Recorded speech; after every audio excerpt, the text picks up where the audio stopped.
My name is Ingunn Store. I work for the Norwegian Environment Agency, and I also work for the Secretariat in IPBES. We have an exciting program here today, where leading speakers will share their insights on challenges and opportunities for developing knowledge and formulating policies for the sustainable governance of biodiversity. But first, a couple of housekeeping items. Norunn Sæther Myklebust sends her apologies for not being able to attend, but her colleague John Linnell will be presenting instead. And to be able to find time for all our excellent speakers and have a break, we will end at 5:30 today. This symposium is organized by NTNU Sustainability and the Norwegian Environment Agency. And we will hear from the heads of both NTNU and the agency. So first up, please join me in a round of applause for the rector of NTNU, Gunnar Bovim.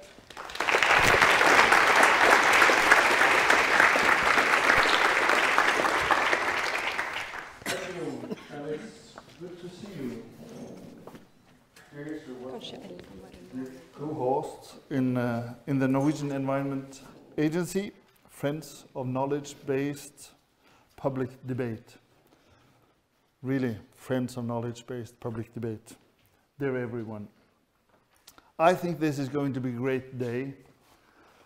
It's difficult to say so walking through the snow weather, but I heard that in Copenhagen you long for snow, so yes. NTNU is dedicated to the task of overcoming the grand societal challenges of our time. So much so, actually, that our new strategy actually includes the 17 Sustainability Development Goals, specifically every one of them. Our contribution toward solutions for these goals will be a key indicator for measuring how our university evaluates our own achievements. So our vision, which we've had for some years, but we've renewed it now, is knowledge for a better world. And we like to say, and we think that this is something we do. It's not just a slogan. And therefore it's important for us to discuss how do we organize our efforts. We have defined sustainability as a key strategic thematic area for the whole university, not only one department for sustainability, but it's for the whole university. This facilitates a multidisciplinary effort which is able to draw academic resources from all our 8 faculties. Helge Brattebø and Anders Strømman have been given the task to spearheading our common effort, which we named NTNU Sustainability. I know that you and your team has an aim to be an international leader, and that you really encourage quality. Research on sustainable development of society includes environmental, economic and social aspects in the broadest sense. So we trust you.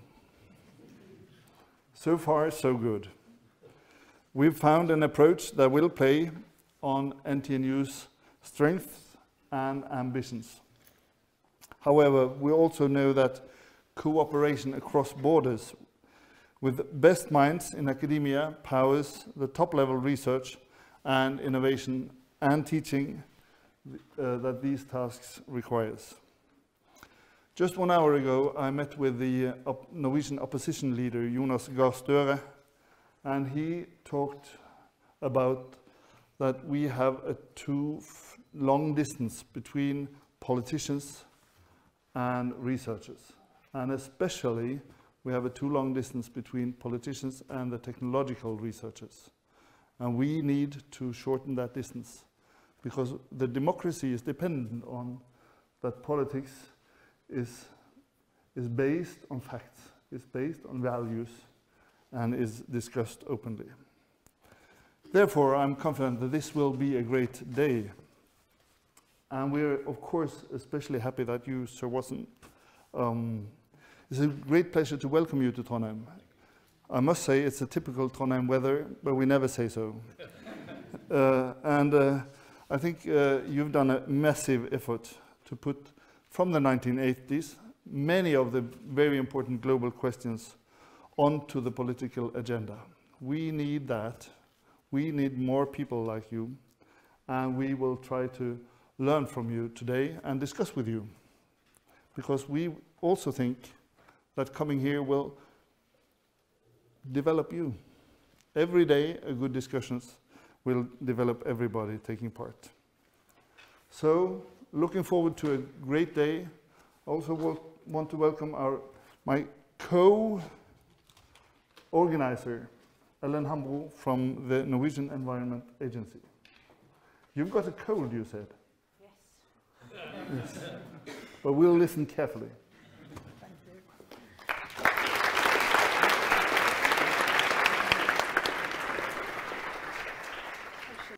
We work with a whole range of environmental issues with climate, biodiversity, pollution, and outdoor life. And we have 5 functions in all these areas. We monitor and map the state of the environment. That's a priority area for us, simply because knowledge is the foundation for all our work.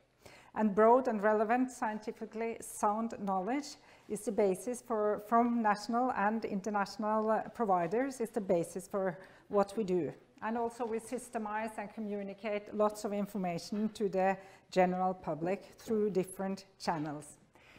We administer laws and regulations and subsidy schemes, and we also do control and inspections to ensure that laws and regulations are followed up. We supervise and guide the regional level, and we have another function going upwards towards the ministry. We give advice on the development of new environmental policy. We propose measures, instruments, we make analyses, proposals for new regulations and so on, as a basis for the ministry development of new policy. And we also coordinate a lot of work towards other agencies in other sectors. And we participate on a broad scale on the international level, international agreements and conventions, and also platforms such as IPPC and IPBES. The Norwegian government's policy is designed to play an important part in achieving international and national targets for biodiversity, including the Aichi targets under the Convention on Biological Diversity. Norway launched a biodiversity action plan in 2016, Nature for Life. It was presented for the Parliament, and it's a direct follow-up of the Aichi target 17. Norway's action plan for biodiversity states clearly that knowledge-based management is the main pillar for everything we're going to do related to biodiversity management. Knowledge generation is a major important for us in the agency. The agency, we are not working with research ourselves, but we monitor a lot, as I said, and we point out the need for new relevant research, and we make use of a lot of research in our work. And all this knowledge that we gather and that we process and that we manage is an important basis for how we deal with biodiversity and with the development of the national policy in this area.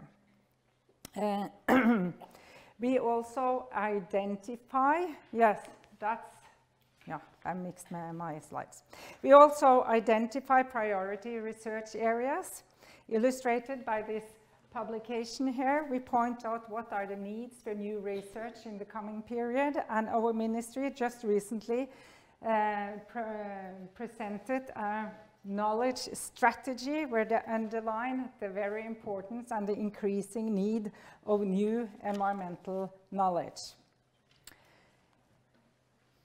Environmental problems affect all sectors in the society and must be resolved in a cooperation between different sectors and with a range of different instruments. The various sector has a joint responsibility to achieve climate and environmental targets, and our agency cooperates extensively with lots of other sector authorities.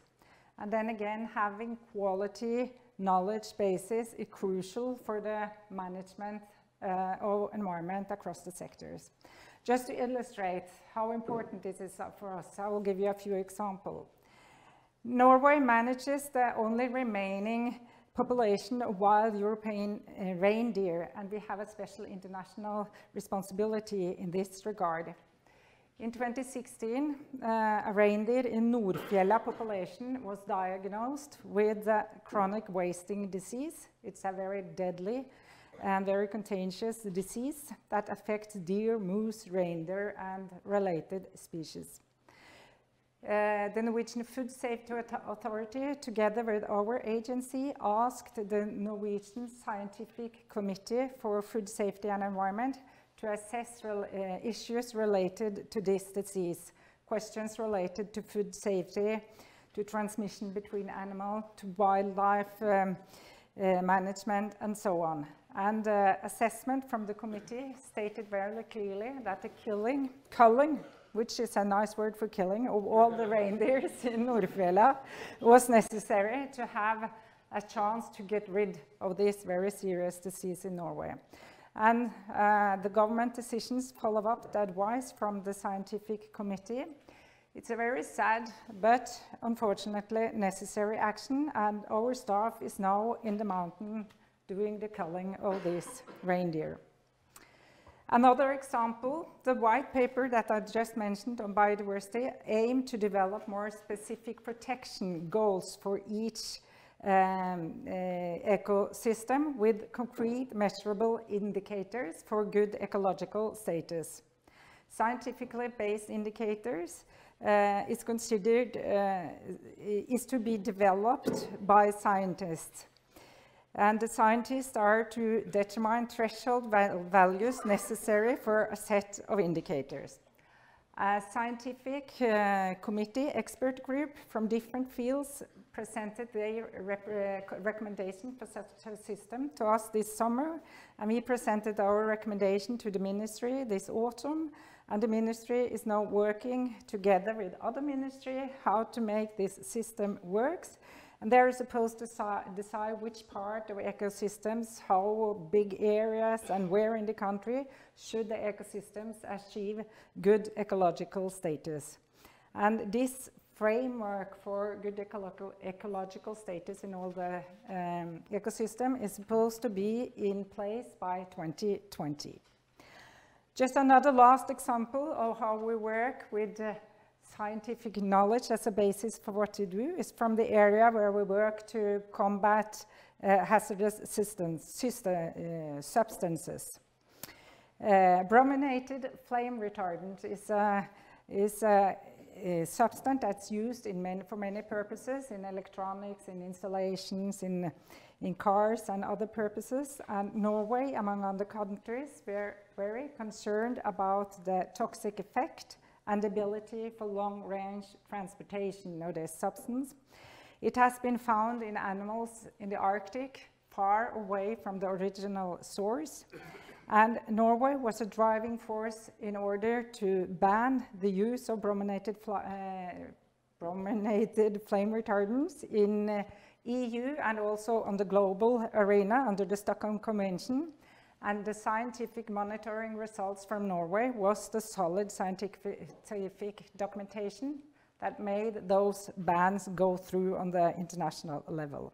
I have hundreds of other examples just to illustrate that solid scientific knowledge base, we are totally dependent on it to move further on environmental policy. IPBES and IPCC, and Bob, you've been chairing both of those very important bodies. They are two unique scientific sisters on the global arena. They are both established to provide very policy relevant, but not policy prescriptive, and very solid scientific knowledge for the whole global society as a basis for policy making makers and a basis for managers. The quality work of top scientists across the world and the analysis and knowledge provided by these sisters are both, in a way, myth busters and eye openers, and they are important agenda-setting bodies. Our agency is focal point for both IPBES and IPCC, and as such we are part of the delegations for the plenary meetings. We coordinate Norwegian responses to the various notifications and reports, and we nominate experts and to participate, and we also work to spread the results, the reports from IPBES and IPCC to the general public in Norway.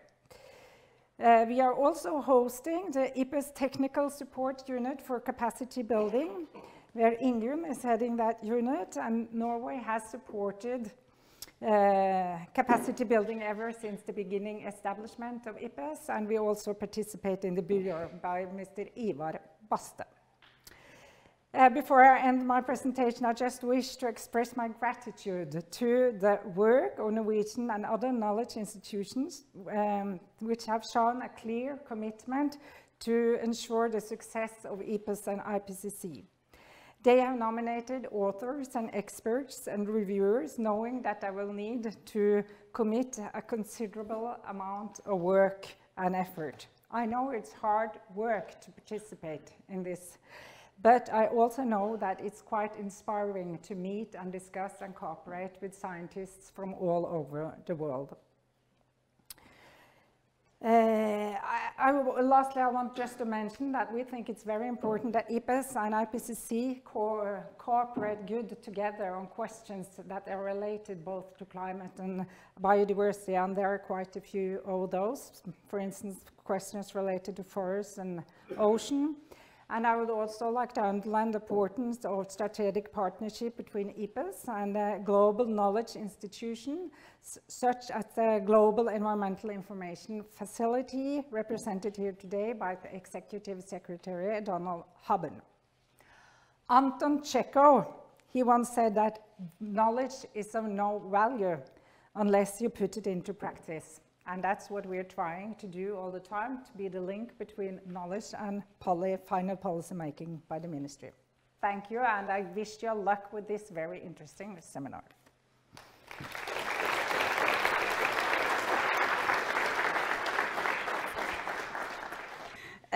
Professor Bob Watson has done quite a bit after he received his PhD in chemistry from London University in 1973.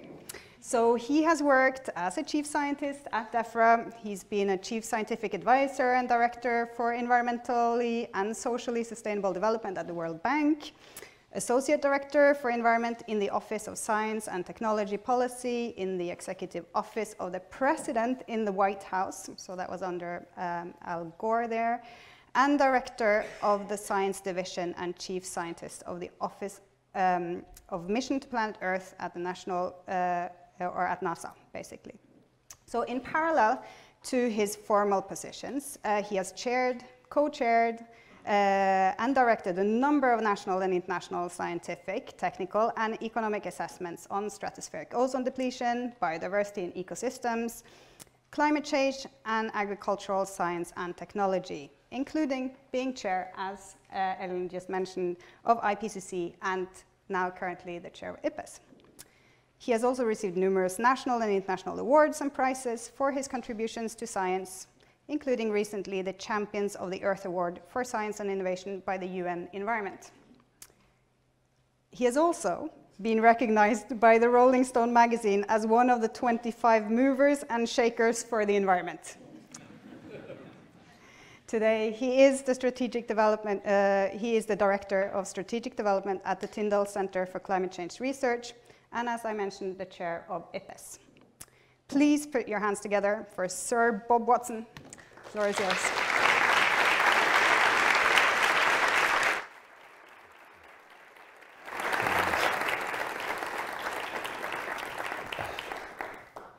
First, let me say it's a real pleasure to be back in Norway. I've been here many times before. You play a crucial role in the scientific debate, and Norway always plays a crucial role in the political debate on environmental issues, and as you just heard, is a major player in both IPBES and IPCC. And as an aside, of all the awards I've got, my daughter was most impressed with the Rolling Stone acknowledgement. The rest she doesn't care about. Okay, what I'd like to do today is talk about these following 5 topics. What are the challenges of developing cross-sectorial policies and coalitions? Absolutely crucial. No one scientific discipline, no single government agency can address the issues of climate change, loss of biodiversity, and development. Secondly, I'd like to talk about the role of national and international scientific assessments. Third, then I'll talk a little bit about where are we on climate change, where are we on biodiversity, and what are the links between climate change, loss of biodiversity, and the 17 United Nations Sustainable Development Goals. So first, what are the challenges? And I see there's about 12 different challenges to actually deal in a cross-sectoral manner. The first one is to get different government departments to recognise that both human-induced climate change and loss of biodiversity are critical not only to their department, not only to their constituents, but also the private sector and to civil society. It cuts across departments of energy, environment, water, finance, etc. No one government department, but rarely a government structure set up nationally or internationally to deal with a cross-sectoral issue. The second issue is related to that, and the governments have to recognise they have absolutely stovepipe sectoral departments, and they're rarely addressed or structured in a way to look at these cross-sectoral issues, but they have to. The third question is, how do we understand not only climate change in its own right, how do we understand biodiversity and biodiversity loss in its own right, but what's the relationship to them to what the average person in the street cares about, and that are the development goals: food, water, energy, human health, security. The fourth one is, have we all got the same vision of the future? What do we want the world to look like in 2050? And I'm sure if we asked everyone in this room, you'd come up with 50 to 100 different answers. What does a developed country like Norway or the United States want that vision to be? Totally different from the vision that if you're living in Ethiopia today or you're living in Mali, where they don't even know, the average person, where the food is going to be tomorrow morning, what the healthcare system looks like, or whether they're going to have clean water. So it's absolutely crucial as we think forward, what is the vision we want? How do we define sustainable development? We then have to say, look, one's got to take a long-term view. Thinking about the next political cycle of the next round of elections or the next quarterly report of the private sector is not the way to deal with any of these issues. We need to take a long-term perspective of 50 or 100 years, but if not that, at least 10 to 20 to 30 years. Most politicians tend to think about the next electoral cycle. Most people in industry think about the profit margin for the next quarter. The next challenge we have to recognise is basically, what is the evidence base? We all have to agree on what is the evidence base upon which to have policies in government, policies in the private sector, the role of the NGOs basically. So this is where national and international assessments are absolutely vital. And I would argue that while IPCC is wonderful, IPBES, of course, now I chair it, is even more wonderful. Crucially important is to do national assessments to complement the international assessment. What do we know? What don't we know? What's the level of certainty or uncertainty? Seventh challenge, very straightforward. You have to have all actors working together.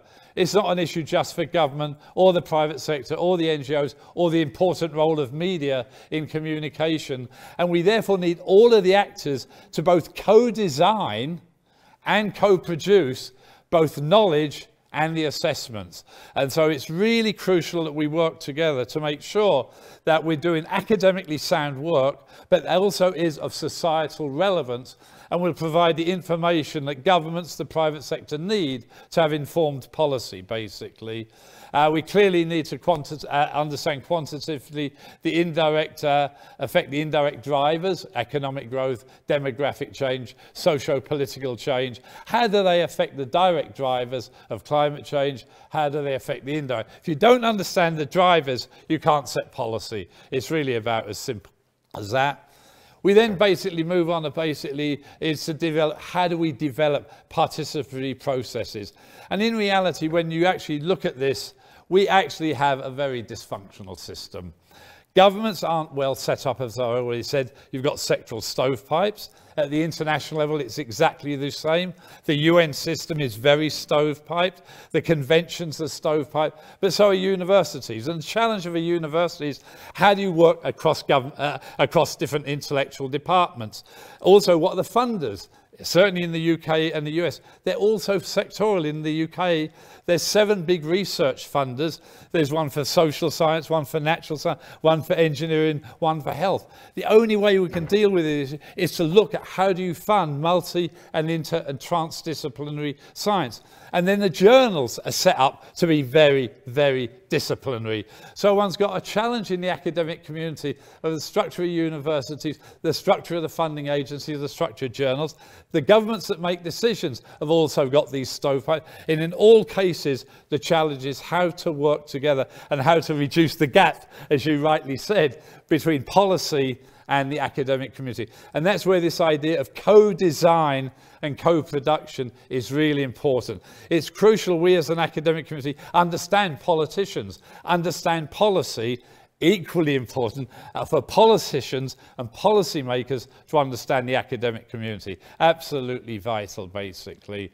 The 10th challenge is we have to recognise policies and technology absolutely crucial to attack climate change, absolutely crucial for the loss of biodiversity, but without behaviour change from the individual to communities, to governments and to the private sector, we cannot succeed. So the issue of behaviour is absolutely crucial, to say the least.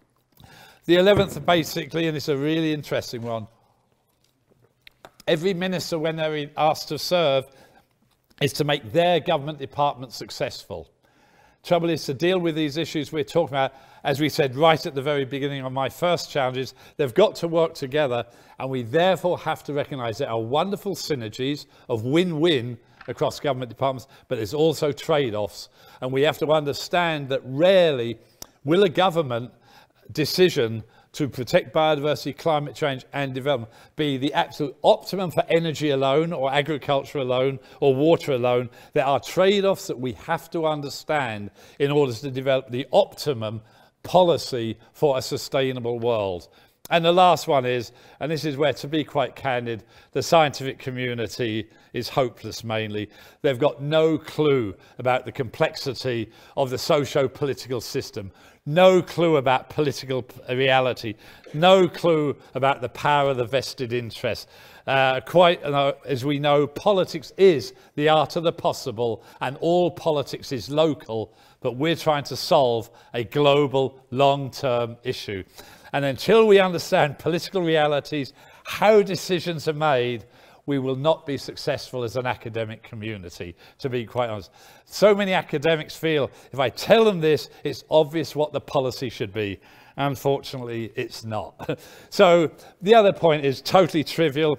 All of these issues are interconnected. You can't think about climate change without thinking about stratospheric ozone depletion, biodiversity, forest, water, desertification, air quality. Climate change affects all, and they in turn all affect climate change. So it's one big interacting system, which by definition is not just an environmental issue, it's a development issue. And so there are the policy frameworks incredible. There's hundreds and thousands of policies and agreements. I will focus actually probably only on 2, climate change and biodiversity.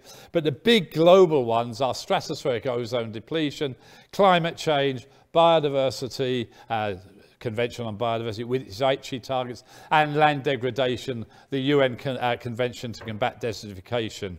Also recently, incredibly important, 3 big global agreements. The Paris Climate Agreement to limit climate change to no more than 2 degrees Celsius with a goal of 1.5 degrees Celsius. No chance of making either of them, in my opinion, but we should strive for it.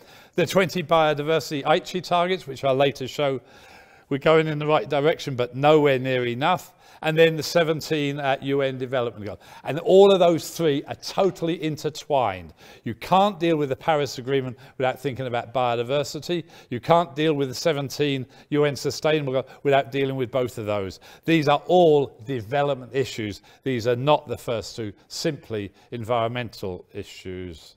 Okay, so what's the role? Well, is clearly scientists should provide unbiased evidence, and politicians should make policy based on, informed by the scientific evidence, basically.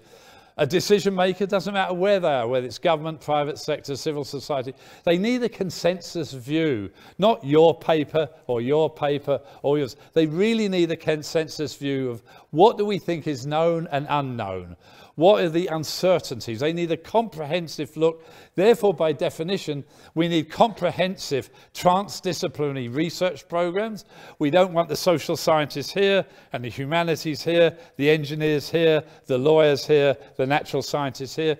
We've got to recognize that to address these problems, while you do need deep specialism, you also need to work together across disciplinary boundaries. There's no question. It means the research programs have to be academically strong, and the assessments have to be policy relevant, but so does the research. And therefore you need well-defined rules, principles and procedures in order that everyone buys in to the scientific results and the assessment results. The research programs, I've really already said that. You have to involve scholars from all fields. It needs to be heavily peer reviewed. And to be honest, these international assessments are so much better peer reviewed than any paper in Nature or Science or any international journal. Most papers are only peer reviewed by 2 experts. When we do an international assessment, such as IPCC or IPBES, hundreds of experts review pages. Most governments in the world do. It's incredibly heavily peer reviewed. As I've already said, we have to think about co-design and co-production. They have to, if they're international issues, be geographically inclusive, and they have to be evidence-based, not ideologically based. I chaired one assessment on agriculture, unbelievably difficult subject, or genetic modification. Absolutely ideological views were put forward. Organic agriculture, can it feed the world? The role of pesticides, the role of international trade, unbelievably political issues. And one has to make sure you can cut out the political issue and say, what is the hard evidence base, basically, for these issues? As I've already said, we have to understand the links between environmental issues and development issues. We have to engage literally everybody. We have to understand the political, socio-political. And then what we have to do is assessments need to describe the consequences of both inaction, if we don't act, but more and more what governments want to know about, and the private sector, is, can we act? What's the option space? What's the role of technology? What's the role of policy? Where does funding come in? What's the importance of behaviour change? And we actually need to show there are multiple benefits often of action, and the cost of action is far cheaper than the cost of inaction, especially if you look over a reasonable time frame, basically. And so of all these international assessments, they've all got a very similar structure. Highly technical chapters. The IPCC, I think, has lost its way a little bit. That last time there were 4 volumes, each 1,000 pages. 4,000 pages is way too long, but they all have a summary for policymakers. I'd prefer the term summary for decision makers. They're written, as it says, in a less technical language. They really focus on the most policy relevant elements of the assessment. The SPMs are written by the co-chairs of the assessment and the chapter lead authors, heavily peer reviewed by the academic community, governments and all other stakeholders. And at the end of the day, it's a document that's approved word by word. And I mean truly every single word is approved in the summary. Many academics think this is terrible. Why would you allow governments to get involved in the approval? Ownership. Absolutely crucial that that final document is negotiated with the key academics and the key policy makers. And you end up with a document that has ownership both in the academic community and in the policy community. And within the scientific assessments, there's a number of things that really you typically tend to do. Look at the status and trend, whether it's climate or whether it's biodiversity. Crucial issue are the plausible futures. What could the future look like? Where is climate potentially going? What's likely to happen to biodiversity, ecosystems and their services? But a crucial thing, I mean, if I was to ask to give a talk and I could only meet one person in government, who would I go to? Wouldn't be the environment minister. That'd almost be the last minister that I would talk to. They're going to be on my side before I talk. Their job is to look after the environment. I would go to the finance minister first. They're powerful in every country in the world. So I'd first go to the finance minister. Then I go to the agriculture minister, the energy minister. I'd go to the sectorial ministries that are causing the threat to biodiversity, causing the threat to climate change. And obviously my reason to talk to the environment minister is to help arm them in the ammunition to use with the finance minister, the agriculture minister, etc. And so therefore issues of values is really important. Economic and non-economic value. Absolutely crucial when you talk to a Minister of Finance. And as I've said, the last point, there's no question. I think everybody wants to know, okay, we know we've got a problem with climate change. We know we've got a problem with biodiversity, land degradation. Tell me what the options are to actually resolve the issue. This is the conceptual framework of IPBES. It's an interesting one. And the reason is, it's based on the Millennium Ecosystem Assessment, but it's evolved the Millennium Ecosystem. If you look at all of the words in green, that's what I would call a Western science view of the world, and in black, and that is, we care about biodiversity and ecosystems, the bottom box. We care about how biodiversity and ecosystems, as it changes due to the direct drivers and the indirect drivers, how does it affect the ecosystem, goods and services, and how does it affect human well-being? That was the structure that we came up with in the Millennium Ecosystem Assessment. But then if you look at blue, it's basically an indigenous people's view of the world. Mother Earth, systems of life, nature's gift, living in harmony with nature. So what we've tried to do in IPBES is to recognize there are diverse worldviews.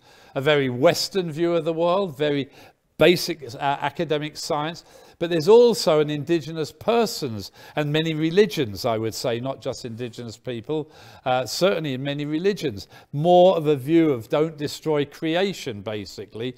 So we've tried to bring together in one conceptual framework diverse worldviews, and I think it works. It also works, as you can see, it can look at time, looking at time, you can look backwards and you can look forwards, and effectively different spatial scales from local to global. It tends to work at all scales. What we've put very crucially in the middle of this diagram, which we didn't have as explicitly in the Millennium Ecosystem Assessment, was the role of governance, the role of institutions and the role of governance, absolutely vital. Well, what that meant was as soon as we came up with diverse worldviews, we had to think of how do you think about value and the diverse conceptualization of value. And on the right is a more classical market-dominated economic view of the world, going from nature's benefits, what's the economic value, what are the issues of market prices, what's the implications for GDP, cost-benefit analysis. Classical way of viewing it, where you can bring in, almost in a secondary way, some of the social issues and the environmental issues, and it's an important framework. It's worked for years, but it's nothing wrong with it, but it's limited. It's not wrong, it's limited. So what we've moved towards is a more diverse valuation system, where right from the beginning, with the diverse worldviews, you say we have to think about nature, nature's benefits to people and good quality of life. That says simultaneously, you don't preference economic thinking over social thinking and environmental thinking, and you therefore need an integrated valuation scheme, and you have to think through how can you bring together those things that you can put a monetary value on and those things that you can't put a monetary value on. So how do you do integrated valuation, basically? So, and that leads obviously to much more policy integration. So we've tended to sort of stress, look, economic valuation is important, both market and non-market. And the non-market value is normally worth far more than the market value for most ecological systems. But we're trying to move towards a much more integrated world to look at value. And so this leads to say, well, look, we're looking at nature, nature's contributions to people, good quality of life. So we have to think through about the non-anthropocentric, the intrinsic value. So things like the Gaia hypothesis, evolution and ecological processes. There's the instrumental value that we all think about, the market value of food, market value of timber, but there's also value in regulating services such as climate, air quality, storm surges, flooding, etc. And then there's the relational values, basically, otherwise often known as cultural values, cultural identity, sense of place, social cohesion. So we move the debate to thinking about value with this framework. We then recognise that we have to think through the evolution of thinking of ecosystem services. So we started with a Millennium Ecosystem Assessment, 4 services supporting, regulating, cultural and provisioning. The academic community's moved on from that, and they view the supporting services really as just part of nature and part of regulating services. So that's largely lost priority within the thinking even of ecosystem services. But we said, look, if you've got these diverse world views, nature's contributions for people has to embrace both ecosystem services and nature's gifts. And so we've now moved to this concept of nature's contribution to people, and we talk about the regulating services, which are very similar to the regulating ecosystem services. The non-material, which tend to be, the provisioning services become material, and the regulating literally become the non-material. So it's only an evolution of thinking, but it's a little bit more holistic, basically. And what we recognise is you can't put any of these ecosystem services into a single box. So what might basically be a material NCP, and I'll use food, it's also got incredible cultural aspects. Food isn't just giving us calories. There's huge cultural aspects to food, huge cultural aspects to water. And so what we're trying to recognise is that yes, you can put different sort of services into different boxes, but you've got to recognise it's a little bit more complex and a bit more holistic thinking is required. We also did, I think, a very nice assessment of what I call scenarios. We're all very familiar with what we call exploratory scenarios. What could the world look like in the next 50 years? It depends on economic growth, demographic change, socio-political considerations, technology, and changes in culture.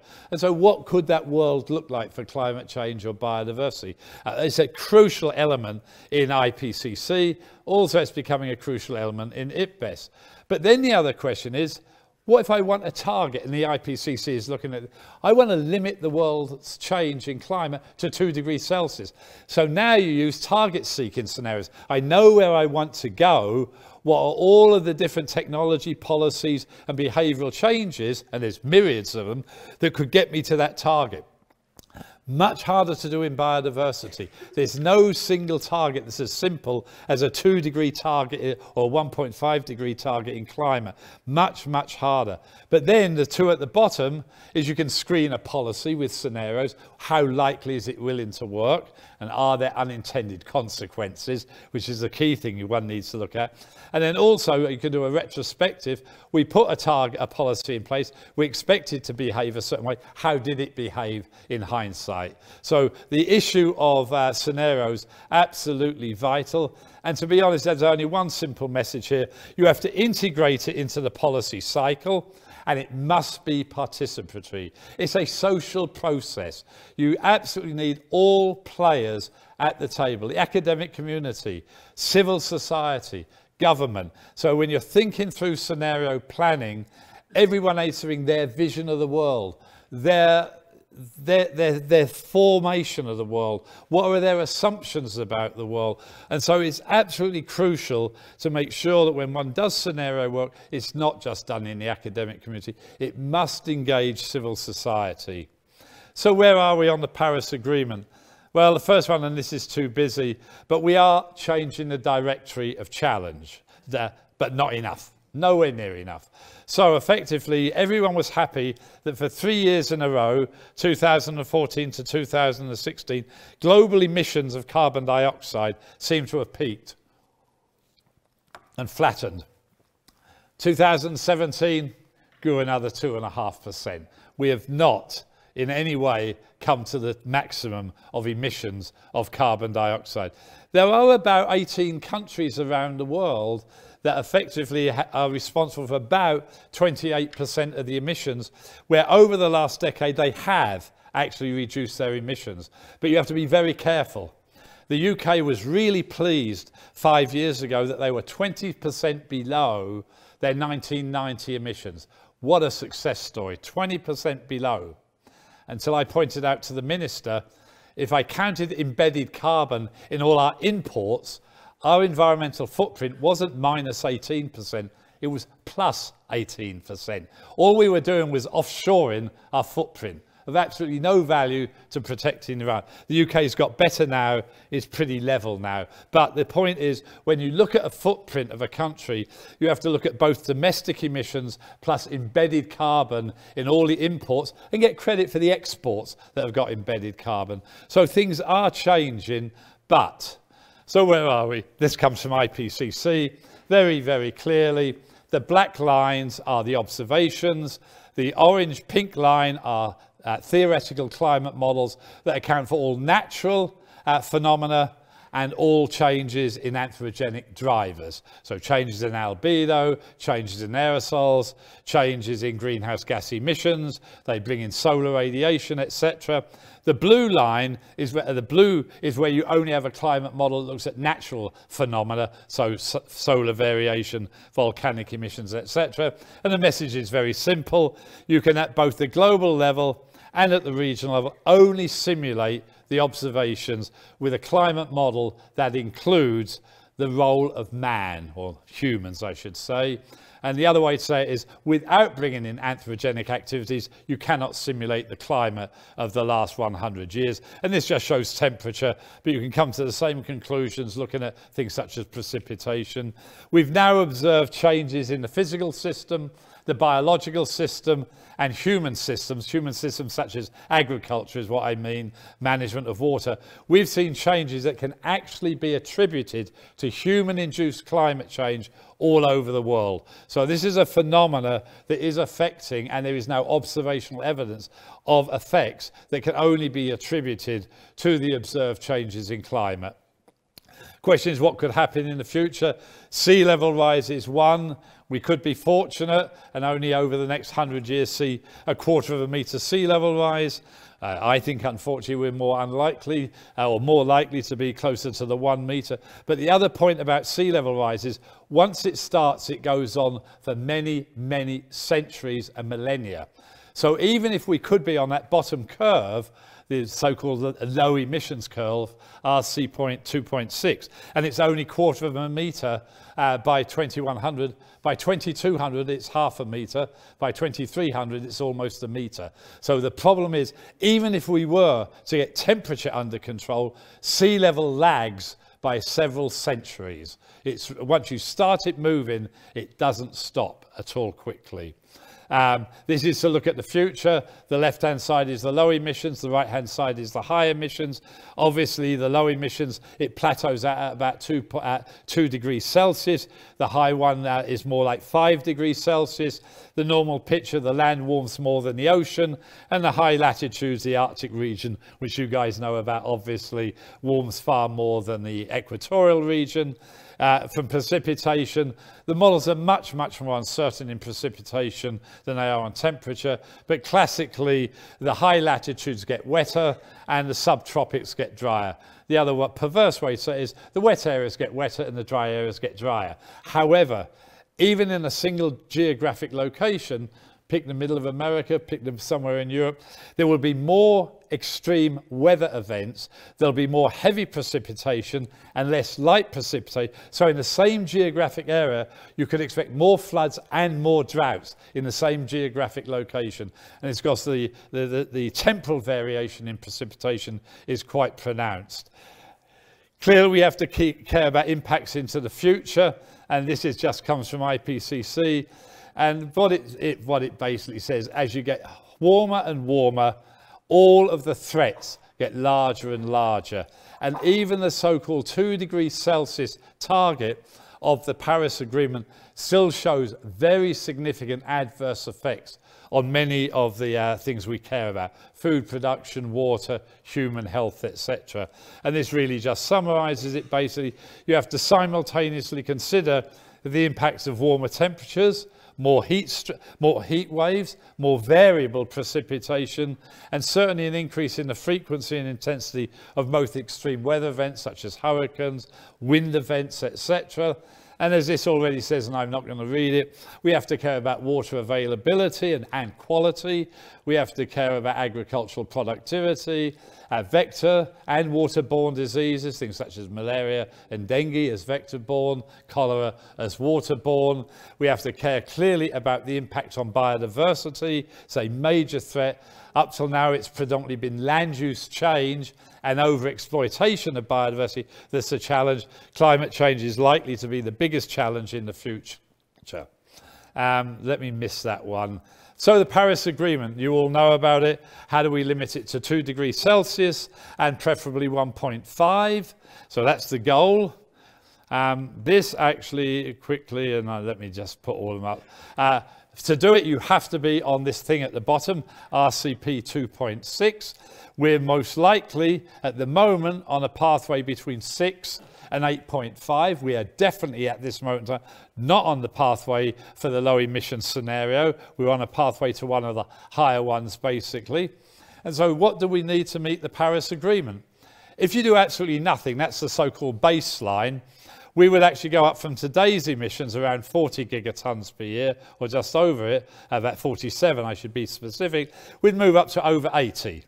Where do you need to be for a 2 degree target, let alone 1.5?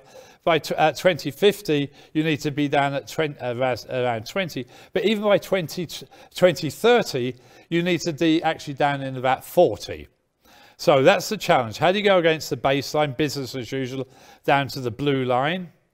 Well, in Paris, which was good, the current projection might be a bit more optimistic than baseline. And we had some pledges, conditional and unconditional pledges from governments around the world, and that's where they are. Still way above the blue line, way above the blue line. So even with all the pledges under Paris that everyone was cheering about, yes, moving in the right direction. I'm strongly supportive, but the pledges today, even if they were fully implemented, do not get us to a 2 degree world. They get us to a world between 3 and 4 degrees Celsius. So this is the gap. We've got a huge gap. So in order to realize a 2 degree world, let alone a 1.5 degree world, we've got to fill that gap basically, and the rest is just... So, important, yes. Totally inadequate pledges. A paper I put together recently with a couple of other people is the aspirational target will pass by 2030, and the 2 degrees threshold without stronger pledges will pass by 2050, 2060. And as I've said, we're already on a pathway to 3 to 4. The problem is all the integrated assessment models say we can hit 2 and we can hit 1.5. They assume we can have these so-called wonderful negative emissions that you can grow biomass and then capture the carbon dioxide and sequester it through carbon capture and storage. Personally speaking, I think we're in cuckoo land to rely on it. We've really got to focus on energy efficiency, focus on renewable energy, put a price on carbon to stimulate a low carbon economy, recognize actually we need to catalyze behavior change. It won't just happen basically. All coal plants should be retired, especially the least efficient, and no new coal plant should be built without carbon capture and storage. I mean, very, very simple agenda, and we need to move on it aggressively, basically. What it also says is, and it is actionable, we can increase energy efficiency, we can do all of those things basically. We're not putting enough emphasis and investment on carbon capture and storage. It really needs more emphasis basically. And the last slide point is, because some of that is redundant, I apologise, but we have to also focus on non-energy emissions, especially from agriculture. It really is absolutely quite serious. So with biodiversity, all the same indirect drivers, obviously, as climate change, but the direct drivers are, as you can read quicker than I can say it, they range from habitat change to nutrients. To date, the really big issues have been habitat change and overexploitation. The big issue for the future will indeed be climate change.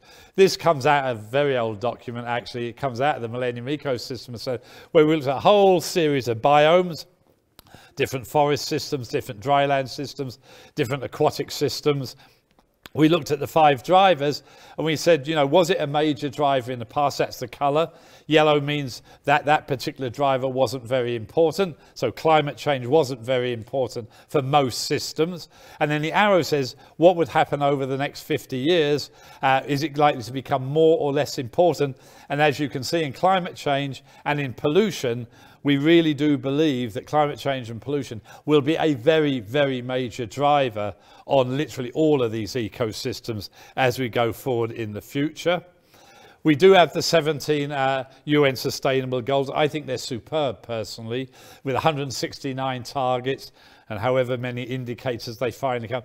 If we could really implement this agenda, it would be a very, very different world. It really would transform our world. The challenge is to change the rhetoric around these 17 goals into something of reality. And what we must absolutely make sure we do is to recognize we don't have 17 individual goals. They all interact with each other. You can't think of the hunger goal without thinking about the energy goal or the water goal or the gender role of women in agriculture, especially in Africa. So the challenge is how to look at all of these goals and how they interact, basically. So yeah, there are 2 that are very specific to the environment, number 14 and number 15. But environment pervades all of these, basically. So in the Aichi targets, so you get on the left-hand side, just illustrative, you have a series of the Sustainable Development Goals, hunger, water, and then 2 biodiversity ones. And we've now started to link them, and I won't go through each of them in detail, to very, very specific Sustainable Development Goals. And so more and more we're starting to think, what are the interactions between the SDGs and the biodiversity targets? And in the last GBO dashboard, which was done by the Convention on Biological Diversity, they came up with, you know, these sort of arrows. If it's going number 1, is it things are getting worse. We're actually moving away from the target. Red is we're just making no progress at all. Yellow says we're making some progress, but we won't achieve it.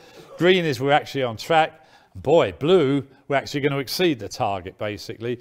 And this is what they've got for the 20 Aichi targets. Now, within each Aichi target, there's 20 of them, as you can see. There are sub-targets. And as you can see, predominantly, there's a lot of yellow there, which says we're moving towards the target, but we're not going to make the targets by 2020. But there's a fair number of red arrows, and there's even some black arrows, which says we're making no progress, and we're even moving away from it. So if you look at that, it's both the good news that we're making, but we are not on schedule. In the same way, we're not likely to meet the Paris Agreement without some really severe action.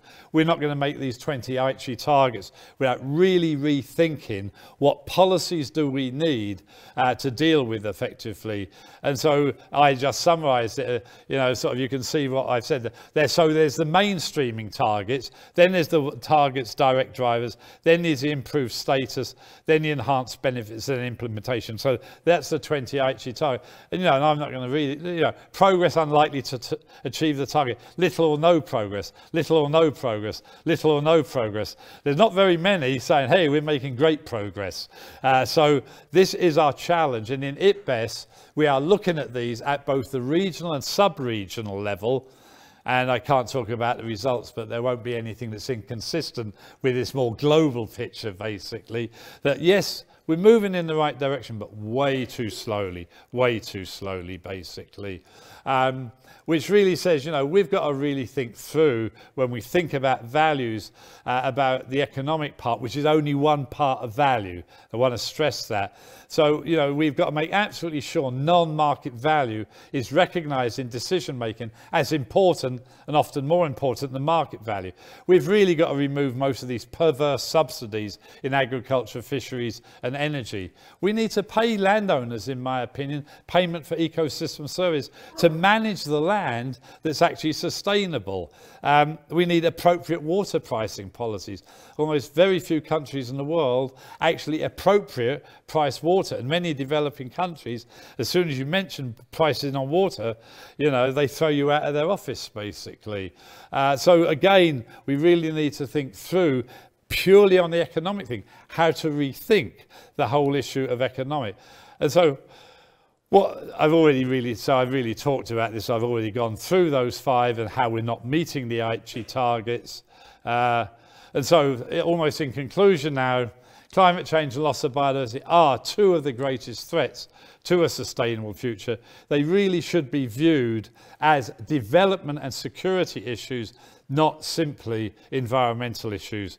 And we don't have to convince ourselves. I think we all know that, but we do have to convince politicians, which also means taking a long-term view, basically. Most of the impacts of both climate change and loss of biodiversity are actually harmful. There's a few positives, but predominantly harmful. They undermine the sustainable development goals. We do need to transition to a low carbon economy. The actual cost is trivial. If you actually look at the impacts of the cost of that transition, the cost of inaction exceeds the cost of action. It's a little dependent about what you think about the discount rate, but there's no question it will be cheaper in the long run to protect ourselves against climate change and loss of biodiversity. And the bottom line is there is no question the time for action is absolutely now. So we need strong research programs, national and international. We need strong assessment program, both nationally and internationally. I chair 2 for the United Kingdom on biodiversity. Absolutely crucial. They complemented the global assessments like the Millennium Ecosystem Assessment and IPBES. One doesn't replace the other. I would stress in Norway, well worth doing a national assessment, basically. There are different ways of dealing with it. Climate change and ozone depletion and even the open oceans are clearly issues of the global commons, whereas biodiversity, land degradation are issues of global importance, but they're not quite issues of global commons, and so one has to think about them a little bit differently, basically. I would argue the science policy interface has worked very well for stratospheric ozone depletion and reasonably well for climate change. But in biodiversity, land degradation, the research programs are typically a little bit weaker. The international assessment process, until IPBES, were very, very much weaker, basically. And as I said, much of the challenge is at the local and national level, not just the global level. Therefore, we need integrated programs at the international level. We need much more integration of these programs, which isn't on here, at the national level. Universities working with funding agencies and journals, how to think through how to really push transdisciplinary research. And that's it. Thank you very much.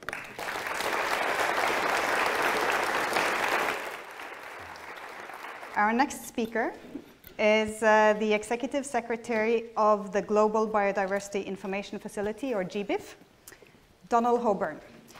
Donald's career, I have to talk a bit about that as well, spans over 20 years in software development of biodiversity informatics. He is currently the Executive Secretary of GBIF, headquartered in Copenhagen.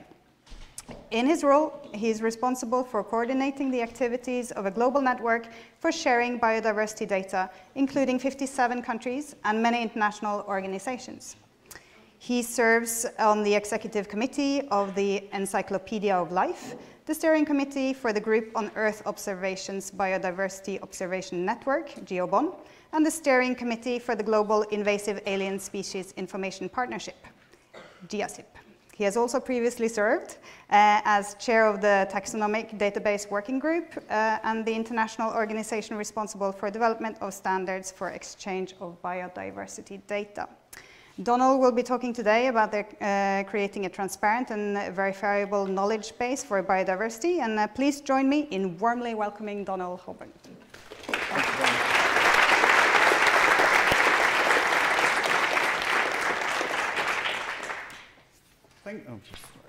Press the button. Can you hear me? Yes. Thank you very much indeed. It's a great pleasure to be here today, and I've really enjoyed the comments and the presentation so far. I hope that it'll be clear that I see the work that GBIF is involved in as being highly related to these, even if we're working in some ways in a much narrower and more technical area. GBIF was established in response to a recommendation from the OECD Megascience Forum back in 2001. It's open to all countries and fundamentally relies on government agencies signing a non-binding memorandum of understanding to focus on making biodiversity information more accessible, and at the governmental level to participate in the governance and to provide funding to make this global activity a reality. The vision for what we're doing is to develop a world in which biodiversity information is freely and universally available for science, society, and a sustainable future. And the little ladder of icons shown on this slide is meant to represent roughly where I believe we fit into a landscape of some of the intergovernmental and international activities that at the highest level, for those who would wish to see a world where the Sustainable Development Goals were achieved, a planet I would certainly like to see, then we need to be able to ultimately provide the kind of knowledge base that will underpin that so that we can have knowledge-based decisions and planning. And so GBIF is trying to provide organized access to fundamental evidence relating to the patterns and the distribution and other aspects of biodiversity in a way that can then feed into global data activities such as those organized by Group on Earth Observations through GEOBON and up into IPBES, the CBD and the SDGs. If you think about some of the goals globally around big data, particularly the Group on Earth Observation System of Systems concept, the idea is to bring together spatio-temporally organized information in ways that allow the different complex systems around the Earth to be understood as a whole. And if we think about this, one of the societal benefit areas identified by GEO for focus is relating to biodiversity. And yet the opportunities we have to make biodiversity a real module in such a system have, at least up to this point, been rather limited. We know the boundaries of protected areas, we can map vegetation and ecosystem boundaries. We have a certain amount of other information in different categories, but very little that is sufficiently standardized and organized for us to be able to plug it in the same way that we might wish to be able to do around models of climate and agriculture and transport and energy. So if I want a world in which the Sustainable Development Goals can be achieved, I believe I need a world in which, for the biodiversity related aspects, which do cut across all areas, that we have the kind of information available that could enable a benign, positive thinking policymaker to make the kind of decisions that rely on appropriate trade-offs and allow for a future in which food security, conservation of biodiversity, energy and peace and gender equality and all of the other aspects can be addressed. And trade-offs will be required, and therefore we do need somehow to be able to assign some kind of biodiversity values to different portions of land and to their alternative futures.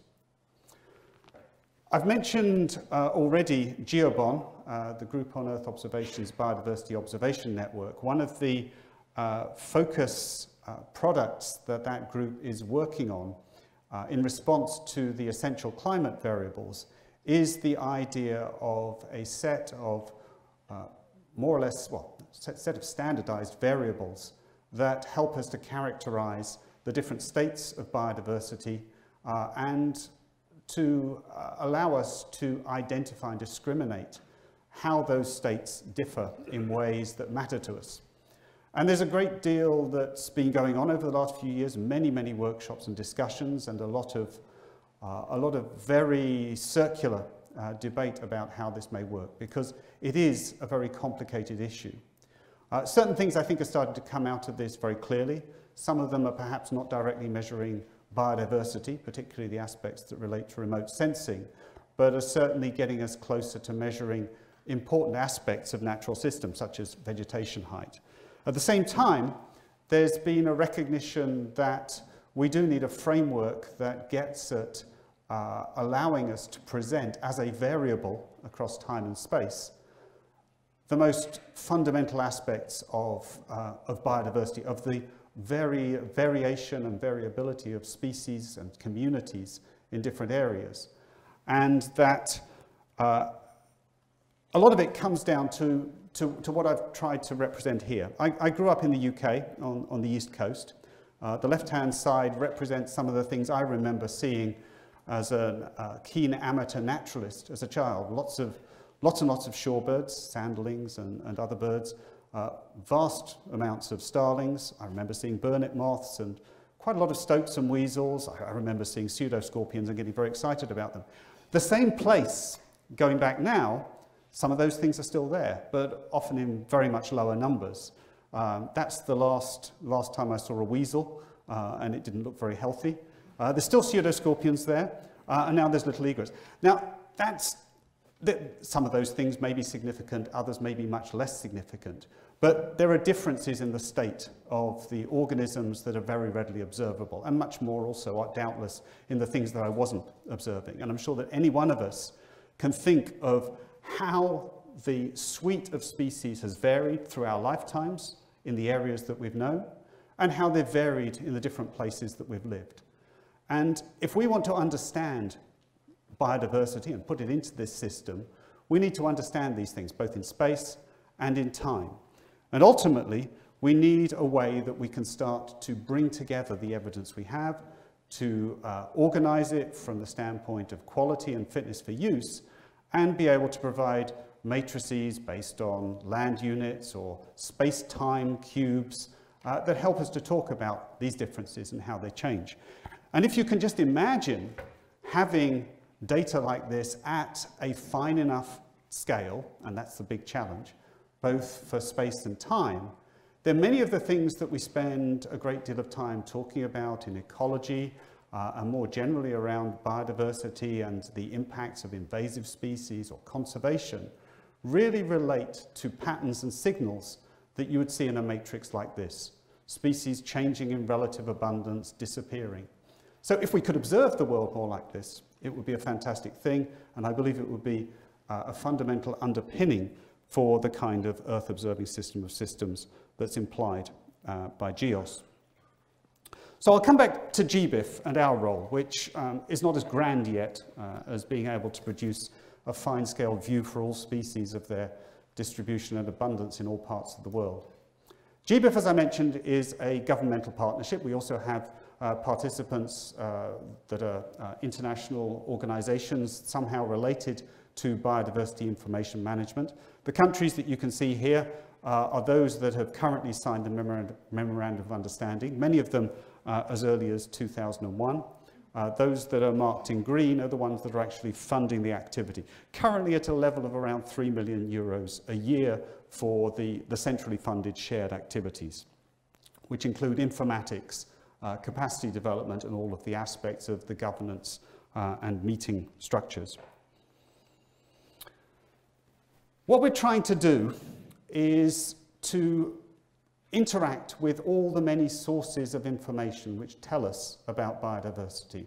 And most of what I'm talking about is, I admit, a very simple and basic aspect of what we could know, the distribution and occurrence of species in time and space, and what evidence we have for that. But we treat those evidence points as sources for getting back to other information, specimens, field research, literature, molecular work, etc. And all of these things that are represented along the bottom here are some of the sources of information that we have. And they're all important for us in understanding different groups and different aspects of biodiversity. But they're scattered. Many of them are not in a digital form, and certainly they're not well standardized or easy to put together. On the other hand, and this is in a sense coming back to the kind of higher level goals we may have, this information gets used by different people in many different ways. We use it obviously for the pure research of species themselves, taxonomy and ecology, and all of the questions that interest many of us. But the relevance of biodiversity to our food security, to human health, to animal health, the understanding of what's going to happen with natural and human systems as climate change takes place, or other types of alteration come into land use, is often highly influenced by a good understanding of what the interactions are going to be with biodiversity. And we need, therefore, to be able to connect up all of these sources with all of these users. And that's really broadly why GBIF was brought into existence. I would characterize our role a little more narrowly as being particularly three things. First of all, to remove obstacles, both technical and sociological, around collaboration in sharing and use of biodiversity data. My experience in countries where I've worked on these things has been that many different agencies, many different NGOs and other parties are busy gathering up bits of information from multiple sources, perhaps paying each other for data, in order to be able to answer their questions for managing a protected area, or thinking about the risks around pest species in agricultural systems. And it's very inefficient. They're all duplicating work and having to churn through similar cleaning of data and processing. So we want to clear that out and actually make this whole thing much more frictionless. Secondly, and that's what I'm going to talk about mostly for the rest of this presentation, we want to provide an organized view of the evidence of recorded occurrence of any species in time and space. So that includes microbes, plants, animals, marine, terrestrial. It would include also domesticated species to the degree that they're participating in environment and in systems. And thirdly, and the part which probably is closest to why GBIF was really brought into existence, given the strong engagement of natural history collections at the beginning, is to support a more intelligent access to the holdings of the world's natural history collections, to support taxonomy, to support cross-institutional curation and discovery of new organisms that may currently be hidden and scattered and not in contact with researchers. But I'm going to focus today, although all of these are important for us, and capacity building in different parts of the world around data management is a key part as well. I'm going to focus on the second of these right now. We are an open data infrastructure, and by that I mean that we do everything we can to remove barriers to people being able to reuse data. Now, there are many personal issues, many institutional issues, which can make this difficult. But fundamentally, until we can get data in a form that is increasingly being referred to as fair, which means it's findable, accessible, interoperable, and reusable, we're not going to be able to put together the big data systems to answer the questions we have. And so GBIF is promoting sharing of data with the most liberal data licenses possible. We always try to ensure that due attribution is given back to data sources, but it's much easier for everybody concerned if the data are effectively more or less put into the public domain. We manage use of digital object identifiers around all data objects and all data downloads to make it easy to trace back and understand how a published piece of research that's based on data through the network ties back to the original sources. And we play a part in a number of international activities around open data and the development of relevant data standards. And if you visit the GBIF website, you can download the annual science review, which provides an overview of hundreds of papers each year, which actually have been based in different ways upon use of this contributed global pool of data. The kind of streams of information that I'm thinking about are ultimately more or less anything that will tell us that we have evidence that a particular species was found at a particular time, a particular place, but we want to be able to trace back to all of the associated information and to be able, as far as possible, to bring forward the relevant structure that may be important for understanding the significance of those observations. So, for example, there are large numbers of observations coming from a relatively small number of animals, especially birds, with radio transmitters attached and sending signals at regular intervals. The fact that they all come from one individual, and therefore you can see a lot about resource use and movements, tells you something very different from a vegetation survey, for example. And similarly, it's good to be able to trace back to know where a specimen or a DNA sequence is actually held. At present, we're talking here about just under 1 billion such occurrence records, which in many ways is it's just a drop in the ocean. If you look at this map, which is all of those that are georeferenced, overlaid to indicate density, it's very clear that there are major portions of the world, which largely reflects the map of participation, where we're still not engaging in the way that we would like. Nevertheless, at some scales, and particularly for birds and vascular plants, and increasingly in many regions for groups like butterflies and dragonflies, the level of data and the continuing growth in data year by year is sufficient for a lot of work to see patterns and to start seeing change. And if you visit the GBIF website, you can view these data and download them in all sorts of ways, by species, by data set, by publisher country, by country of interest, etc. So what I would say at this point is that we have an infrastructure. That infrastructure is building on open standards and an increasing adoption by many, many different organizations and institutions to share their data in a compatible way. I believe that we're now technologically in a position where we could very easily scale up another order or magnitude or two today, so 10, 50 billion records without actually having any difficulty based on our current structures. And we're at a point in the history of biodiversity science where the prospects of gaining very large streams of information, both from environmental sequencing, from remote sensing of canopy trees, etc., could actually increase these volumes very fast in the next few years, and I believe we're ready for that. If we look at the data today, as I've mentioned, you can see patterns. You can see patterns even though this is a big mashed up mosaic of data from many different sources. These three here, these three well-known butterflies, this just simply shows for year by year the proportion of all records of butterflies from these countries for those years that were identified to each of these species. And I don't want to put too much weight on this, because there's probably something very peculiar about the way that lepidopterists just manically observe things, which causes better standardization than would apply if I dragged together random random records of newts or something like that. But even without fully standardized data for level of effort and comparability, signals can be clearly seen.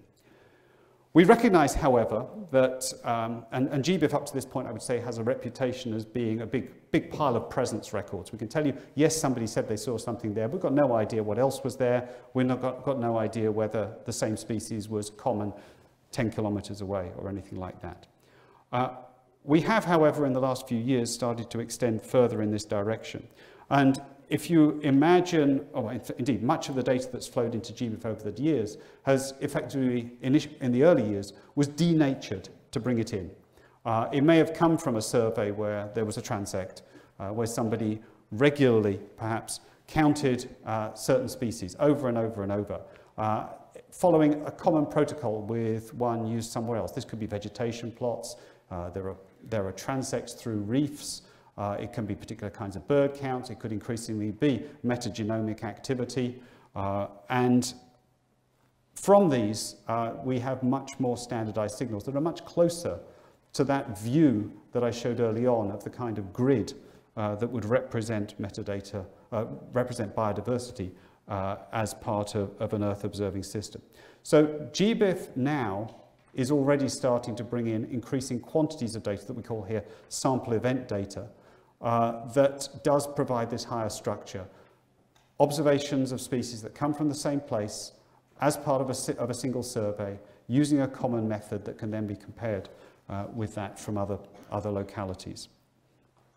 And obviously this kind of information is the raw basis on which in many cases we do understand local changes in populations. We're trying to bring this together too at a global scale. This is my last slide. I just wanted to say a little more about this, because up to now, I think a lot of what we've done through the global network, and many people have been involved working on the standards, working on the technologies, cleaning data, helping others to get their data into appropriate formats. We've done a great deal to start building the volume and to solve the problems of transforming different kinds of information into a compatible form. The real challenge going forward is that we need to have better mechanisms that tie these data sets together with the ongoing life of research communities. We've up to now been much worse than I would like to be at getting not just feedback about issues that people see in particular parts of the data, but actually moving to a world where there is continuous curation and annotation, and as we come to understand more about the data, we're actually improving into the future rather than just improving what we know about the current copy that will get replaced in 6 weeks' time. So just finally, I'd like to say that what GBIF is doing and what many others are doing to try to organize scientific data in a form that is as open as possible and as easily brought into something like an Earth observing system of systems is, I think, one of the most fundamental things we can all be doing to address some of those issues that were mentioned earlier around transdisciplinary, multidisciplinary activity. And it's not the only aspect that ties things together, but organizing all of our information in time and in space, and increasingly according to common standards and good vocabularies, is a key step in moving us forward. Thank you.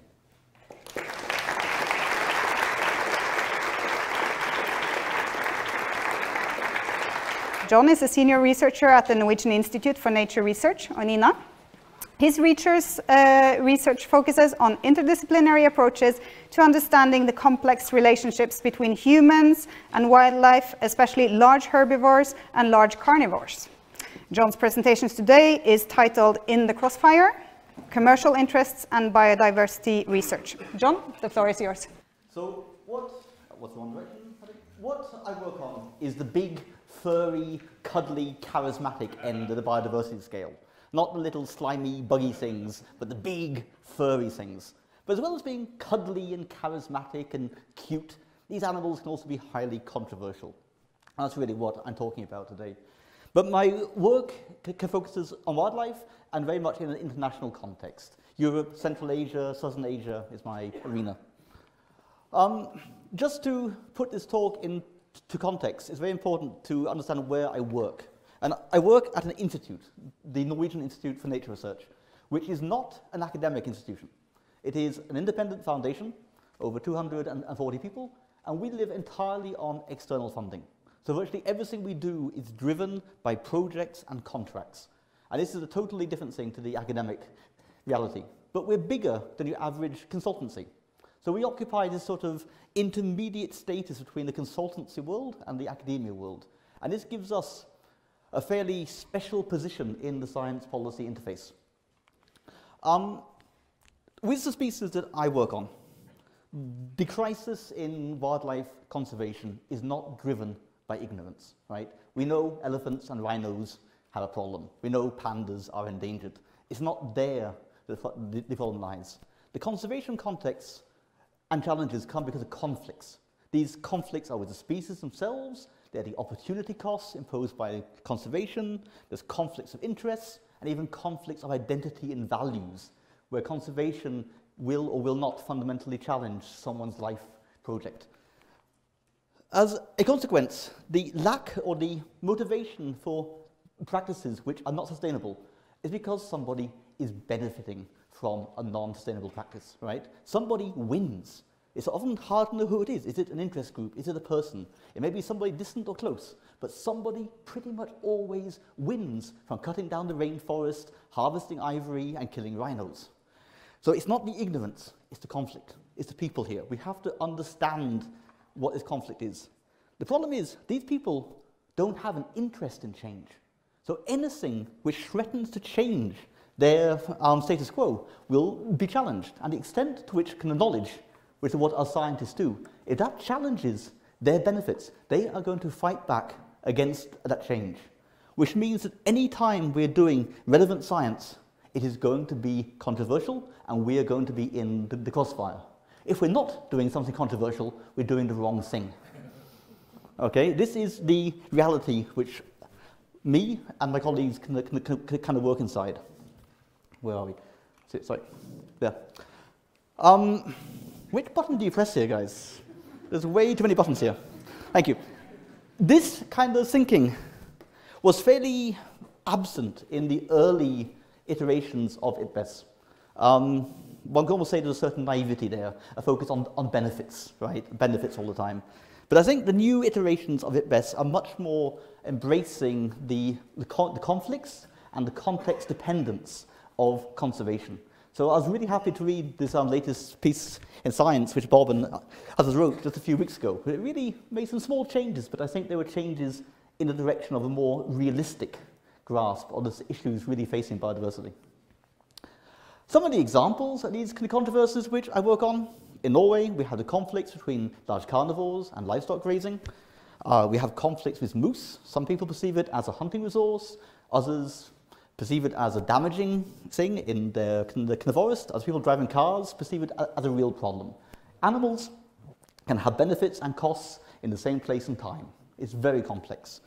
We have other major conflicts, for example, with a salmon conflicting with a hydropower, with aquaculture, and here you have very strong commercial interests who are coming into conflict with conservation of a species like a salmon. Even you have green-green conflicts, the green of alternative energy versus the green of conserving wildlife. Many conflicts here. And it's not just the commercial interests that we have conflicts with. We also have conflicts with the conservation side, with the animal welfare side. The tools that we use to generate knowledge, like putting a radio collar onto a carnivore, can be incredibly controversial, triggering all sorts of negative feedback.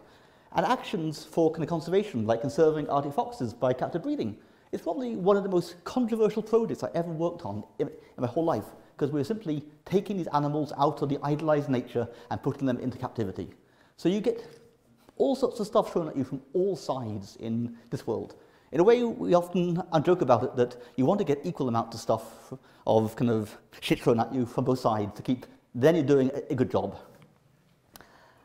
The way these conflicts are felt by us are kind of diverse. You can really expect that you're going to get strung out in the media the whole time. The media is a fantastic place for people to pour out venom. especially when it comes to social media. All their frustration, anger, whatever, can flow out. And they can create these universes where you're the target and everything is flowing at you. So trial by media and social media is just the daily life. You also get quite a lot in your face. Many people are very angry. We get legal challenges. Our colleagues working on salmon, for example, have been challenged to produce documentation going back over 20 years. People is trying to obstruct the process of doing science by putting legal challenges in place. We get all sorts of institutional and collegial attacks. There's always a professor, an expert, somebody, somewhere that can be pulled out to defend a certain point of view. Often radical, often totally out of context of his own expertise, but these guys are cheap. You can find somebody in, bring them up, and they stand up there with all of their ponders as Professor so-and-so, pouring out basically rubbish, trying to obstruct the process of science. Politicians are some of the worst in here. It's not an uncommon practice in our world that we have politicians who are undermining our credibility, questioning our results, or simply ignoring them. And then we have this whole universe of the post-Trump era. Fake news, alternative facts, conspiracy theories. And if it hadn't been tragic, these would actually been quite entertaining. To see the creativity that people can put into building up alternative realities and connecting dots, which actually have no connection at all. It's fantastic, but also it's tragic. If anyone has read or seen The Merchants of Doubt, you will be familiar with all of these tactics of how business or special interests try to obstruct science's job. And we are exposed to all of this in our work. That is simply what it means to work on policy-relevant science. So the question is, how do we, at an institute like NINA, navigate a minefield? How do we live in this minefield day after day after day? And we did some brainstorming over this in the build-up to today, and we really broke it down to two categories of support. One of the institutional aspects and one of the individual. Institutionally, we have a foundation which is independent. We can say what we like, and no state body can actually tell us to shut up immediately. So we are independent. We have a director who backs us up. And I think we are incredibly lucky there to have a director who is not afraid for us to go out there and stand up and challenge things. She supports us. We also have colleagues around us. We work in teams. We very rarely work alone. And that provides an incredible support when you're out there taking this stuff. It can often be personal. You know that you have people around you who support you, who also can maybe share the blame because any product coming from us is a team effort. We also have these specialized helping functions like the veterinarians and media people who can be around us and give us that technical support in certain contexts to actually stand up for the points of view that we come across with. And finally, we have a merit system at NINA, which doesn't simply count the number of nature papers or science papers, but it actually values the time that we put into dealing with media and controversy and speaking in public and all those everyday little things that take up so much time and simply do not take part in any conventional academic evaluation. Individually, we simply live here. This is what we are used to. And I think it's very difficult for many people fresh out of academia into our world to actually handle this, because they simply aren't prepared to have so much bullshit basically thrown at them every day, okay? This is our life, and we work here. I think we just simply learn how to handle this, how to communicate, how to deal with people in a way that tries to maintain credibility, but still keeps you alive and sane. But also, we back up our work with publication. And this idea that your work is published is an incredible quality control and support that when you're being controversial out there, you can put something down on the table and say, I'm not simply coming with an opinion, but I'm coming with something which actually has support. So there's many strategies here. The other thing which I wanted to share today was how we live or how we experience the science policy interface. And what have we learned from working in our position? I think there's probably three key messages here. One is that there's many different types of science, right? The science is everything from pure research to very, very applied. And working on these things in the interface, I think you learn that the interdisciplinary stuff, the team stuff, and often some of the very trivial basic stuff is what has the greatest impact, rather than often the most far-reaching kind of work in theory. The other thing we've learned is that there's many different types of policy. There's not one place with a door that says policy on it. Policy exists in many different places and scales. You have the private sector with whole businesses, corporations and lobbyists. You have the whole official structure going from the public through users, to their organizations, to national agencies, national governments, international agencies, international government. Each of these requires a different strategy and a different approach. And it's only by understanding which is the relevant policy place to talk to can you actually achieve goals. Sometimes you need to talk to an individual farmer. Other times you have to go and talk to the European Commission. Different things have a different address. We also have to realize that there are many different interfaces, okay? That the interface is not simply publishing a paper and expecting someone to read it in a journal. Because managers, end users, the public, nobody actually reads journals. Even scientists don't read journals much anymore. We haven't got time for that. So bridging the interface is much more about finding creative ways to take your knowledge and take it through the whole way, to actually carry it across that bridge into the places where it's actually needed. It takes time. Wrapping up, one of the things that I think we have become more and more aware of at NINA in recent years is that working on applied science isn't a discipline, it's a profession. And it's a profession that includes many disciplinary components, but it's also just a way of understanding your role and a way of adapting your behavior. It's a different objective in life. It's not the conventional academic merit system, it's not the survival of a consultant. It's something in between, but it is a profession. And it's a very poorly articulated profession. And I don't think we even have any internal consciousness around it. It's more sort of an unofficial thing that we have brought along from our origins. But it's very much a way of interacting with users and end users, which is somehow very, very important. And I think it's something we need to actually focus on more and more as we change, as people retire and move out of the system. Our own institutional memory has to make this kind of professionality much more defined and explicit. 2 more slides. What is our Achilles heel? For us, as an institute who depend almost entirely on external funding, the Achilles heel is funding. We rarely experience political or stakeholder influence in our findings.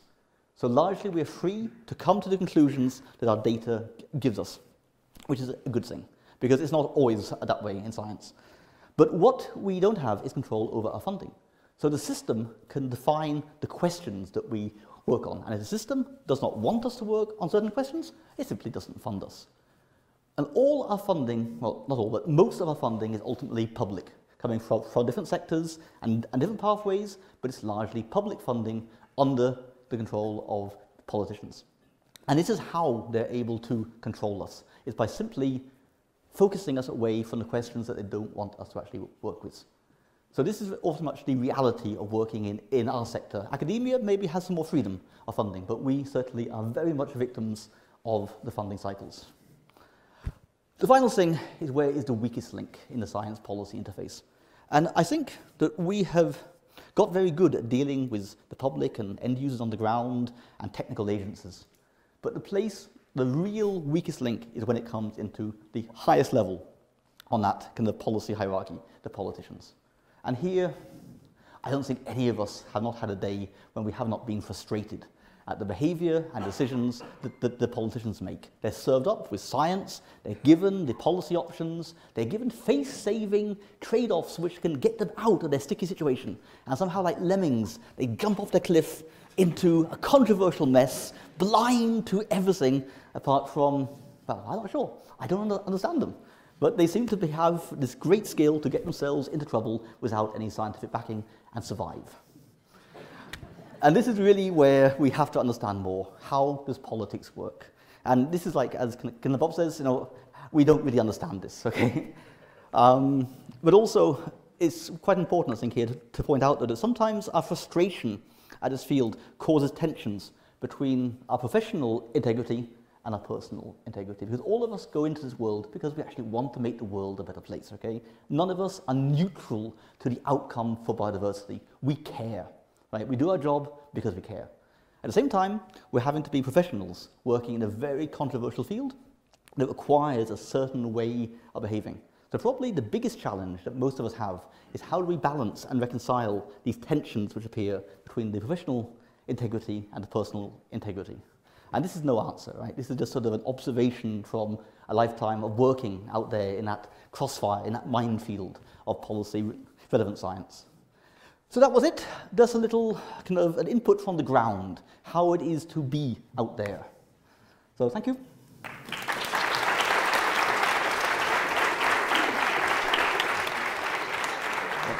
So next up is Francesco Cherubini. He's tackling the all-important question of, is mitigation a challenge to biodiversity? Francesco is professor at the Industrial Ecology program at NTNU. His research focuses on climate change impacts from anthropogenic emissions, land use change, and analysis of biomass and bioenergy systems. He serves as a lead author for the IPCC Special Report on Land and Climate Change, and is leading the Global Warming Task Force on the UNEP SETAC life cycle analysis. So let's warmly welcome Francesco when he's ready. Perfect. There's a clicker here. Here we are going to have a closer look to the implications that mitigation can have on biodiversity. But first, let's remind us that when we speak about interlinkages between climate change and biodiversity, we operate along two major dimensions, adaptation and mitigation. We can have side effects from both of them, both from inaction or from taking actions. Regarding the context of adaptation, we have, of course, that a changing climate can alter ecosystem functioning, species richness and distribution. Regarding mitigation, land-based mitigation actions can have side effects on biodiversity. Let's go briefly on adaptation first. This picture was already presented from Bob before, and I want to make the same point. What will happen in the future will most likely be determined from how good we will be in cutting our global emissions of carbon dioxide to the atmosphere in the next couple of decades. We can have a temperature impact by the end of the century which can go from about 1 degree Celsius up to more than 5. And of course, different temperature levels can have different impacts on some sensitive areas that we have in our Earth systems. And the unique and threatened systems and vulnerable ecosystems can suffer of high risks, of very high risk, even at relatively low temperature threshold. So adaptation is one aspect of the domain, but is also providing some insights, because if you have a look at this picture, which is taken from the last IPCC assessment report, we can appreciate a comparison between adaptation in terms of speed at which species can migrate and climate change velocity, the speed at which the climate is changing. And you can see here that for different species, you have different ranges in terms of adaptation via migration, the speed at which species can move. And it is evident that if the climate is changing at a rate that is faster than the speed at which species can migrate or adapt, then you may have risks of extinctions, either at a regional level or at a global level. And here, should also consider the wide ranges that we have here, both in terms of species migration velocity and climate change, rate of climate change, because climate is changing faster over flat areas than global average, for instance, right? So again, we need to take into account the importance to have case-specific consideration, to take into account the specific context that we have, to move towards regional or national assessments, because you may have large spatial heterogeneities. And we should move away from a rhetoric which is based on one size fits all, because we need to have different solutions in different contexts. And therefore, adaptation we cannot simply rely on adaptation as well. We need to cut emissions. We need also to act on mitigation. And if we continue with our emission trends without under a business as usual case without any significant success in terms of climate change, of mitigation of global emissions, we will achieve by the end of the century a temperature target of 5 degrees or more. If we want to stay below the 2-degree target, then we need to be in the green or yellow pathway here and gradually bring our emissions of greenhouse gases to the atmosphere down to 0 by the end of the century. So in the Paris agreements, you have the specific notion of trying to achieve a net zero balance in terms of carbon emissions, where a few remaining emissions should be compensated by negative emissions, which is, of course, something challenging under many points of view. I would like now to give you some examples of what the different, of what climate change mitigation is expected to be from a land management point of view under the variety of possible future scenarios that are envisioned by the integrated assessment models, and for simplicity we can say from future scenarios from the IPCC, right, which are grouped in the shared socioeconomic pathways, which try to simulate possible alternative futures in terms of different drivers of developments in our society.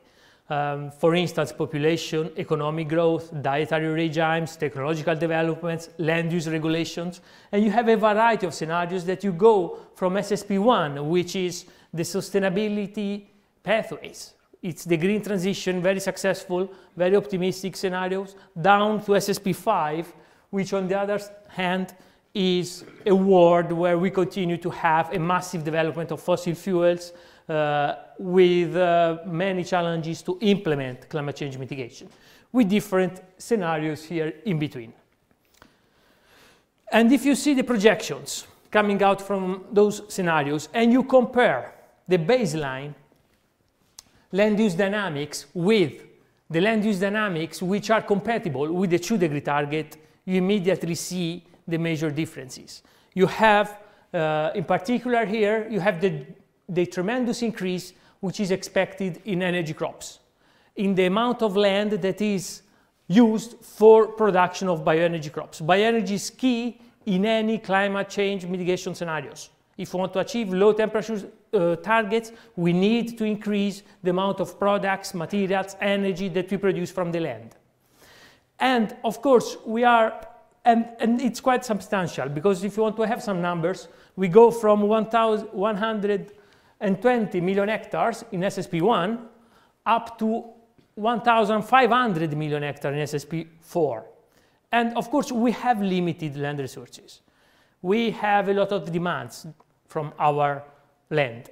And this means that we have an integrated context, because this land needs to come from somewhere. Where is this land coming from? This land that is used for production of energy needs to come from, part of it, from a decline in the land that we use for production of food, feed, fibers. So we need to develop agricultural practices in a way that we can guarantee food supply and food stability. We can have agricultural intensification, optimization of the food value chain, and also by a decline in the land that is used for pasture, through changes in diets, reduction in meat consumption. But if we don't have regulations in terms of land management, in terms of prevention of deforestation, especially in the tropical band, which you are more prone to the risks of deforestation, then there are good chances that part of these land conversions will involve the displacement of natural forest and unprotected areas. And here you can easily understand the interlinkages that you have with biodiversity, whenever you have a change in land use, but especially if you have a deforestation. Now, those numbers are produced from top-down approaches, from integrated assessment models that are big generic models that try to couple our society with Earth system. They know how much land we have in our planet, you have the different land uses, and then they try to solve the puzzle by combining all different pieces together. And it is good to do what we can say is a reality check, to see how much we can actually, how much of this certain amount of land or energy can match with the predictions that we have from other type of studies, which on the other hand start from the bottom by mapping, for instance, with GIS or using specific databases to see how much resources we have available. And this is the core of many of the discussions we have in the scientific community, because there is a large divergence in the different studies. From the SSPs, we see that for 2100, we will have a demand for primary bioenergy of 250 as usual, if we behave well. SSP1, the most optimistic scenario. If we are good in reducing consumption, we have most efficient systems. And if we are not behaving well, we can have almost twice the demand to achieve the 2-degree target. So we have this range compared to a baseline of 50 as usual, which is the level of bioenergy that is used today in the world. If you compare it with one study which is based on the global assessment of land degradation dataset, so how much potential we have for production of bioenergy from the land that is current under degradation processes and is not suitable for production of agriculture, then you have a different number which still can fit into SSP1 projections. On the other hand, if you take another study which is implementing stricter sustainability criteria, then you see that you have quite different estimates. You have these sort of contrasting opinions or results in the scientific community, which has led to perhaps the most controversial figure of the IPCC, which was this tremendous range for the estimates of global primary biomass energy supply, which can envision, because you have different criteria that you can adopt for biodiversity conservation, for sustainability, for other constraints. And you can appreciate especially the range that you have for production of dedicated crops from land. Therefore, we have all different pieces that needs to go together. We have land competitions, we have a variety of products that are produced from the land. Because if there is something that we can learn from the different IPCC scenarios, is that we need to increase the production of products from the land. We need to rely more on land to achieve climate change stabilization targets and to get rid of fossil fuels. But we need to know how to best manage the land resources and bioresources that we have available. And I want to close with the positive outcomes, right? Because we should not only consider the negative side effects. You can also have co-benefits. You can have mitigation actions that can co-deliver across a variety of impact categories. This is one example taken from a recent study published in Science, where you know that in the US there is a large production of bioethanol from corn in the Midwest.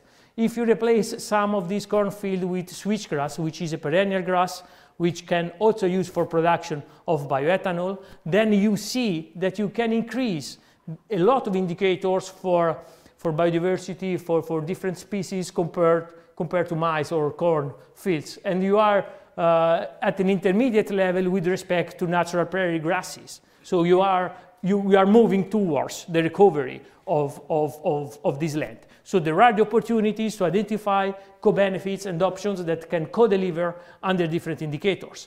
And this is the task that we are undertaking under the special report on climate change and land, where I have the pleasure to serve as a lead author, thanks to the support of NTNU Sustainability.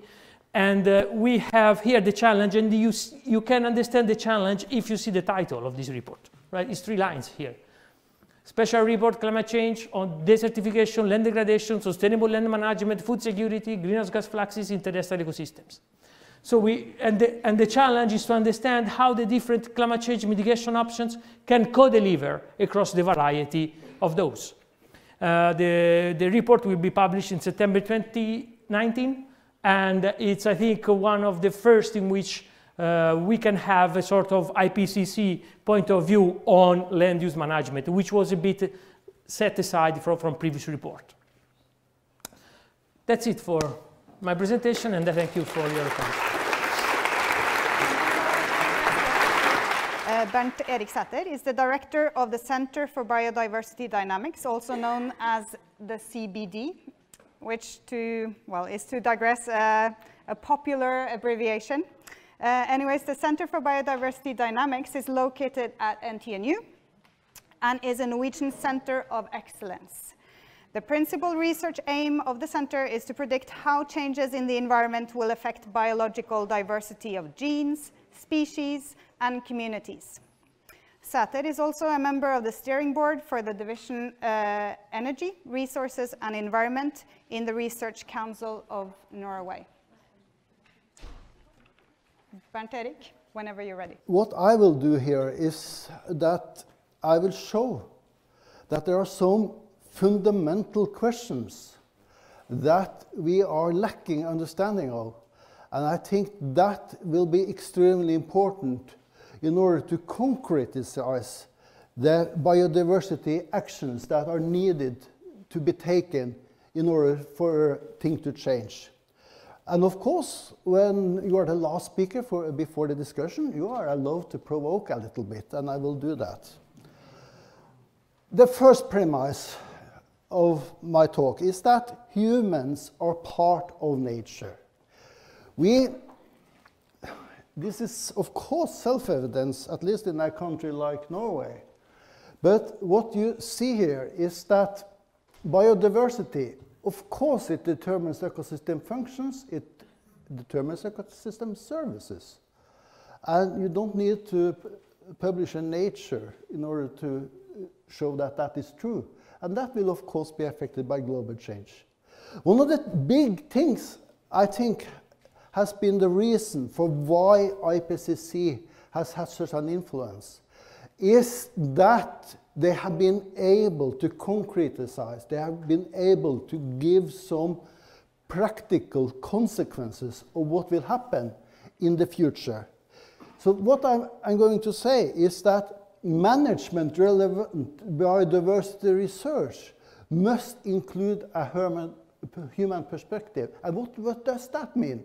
That means that we have to say something of what will happen, because we are interested in the future. That is what we are relating to. Therefore, conservation biology as a general and biodiversity assessment must develop as a predictive science. If I throw this on the floor, some physicists here can exactly calculate how long time it will take before it reaches the ground, how far it will come from me. If you cut down a forest, no one can tell us how many species are lost, how many individuals are lost, and what consequences that will have for the surrounding areas. That's why I think the point made by the previous speaker is relevant. In order to make predictions, we have to generalize some principles that can be achieved to make predict biodiversity changes. And what I will focus on today is changes in land use. And this is very important now, because we get the politicians that we deserve. And we got those politicians that are interested in what we are interested in.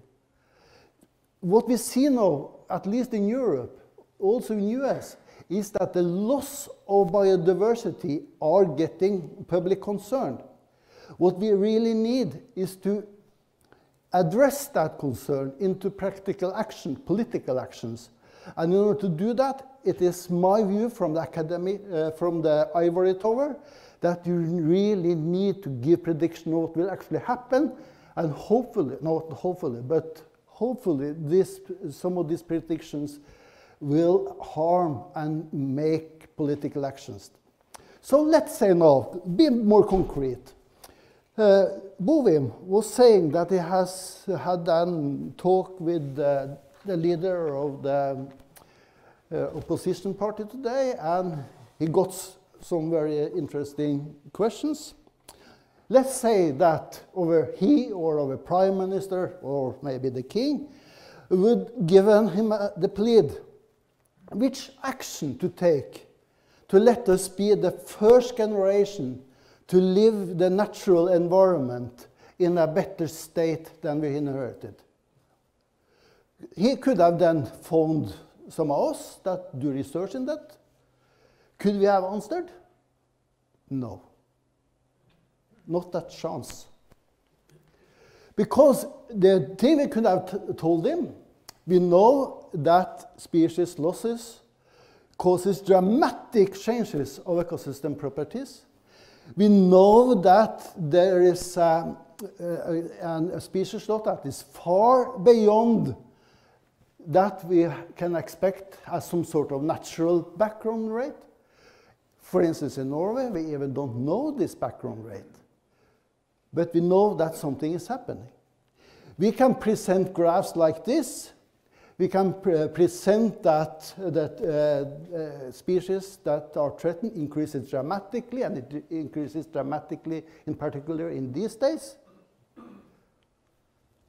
We can see, and this is the slide previously, we can see that these losses are likely to have big influences on how we experiencing the biosphere.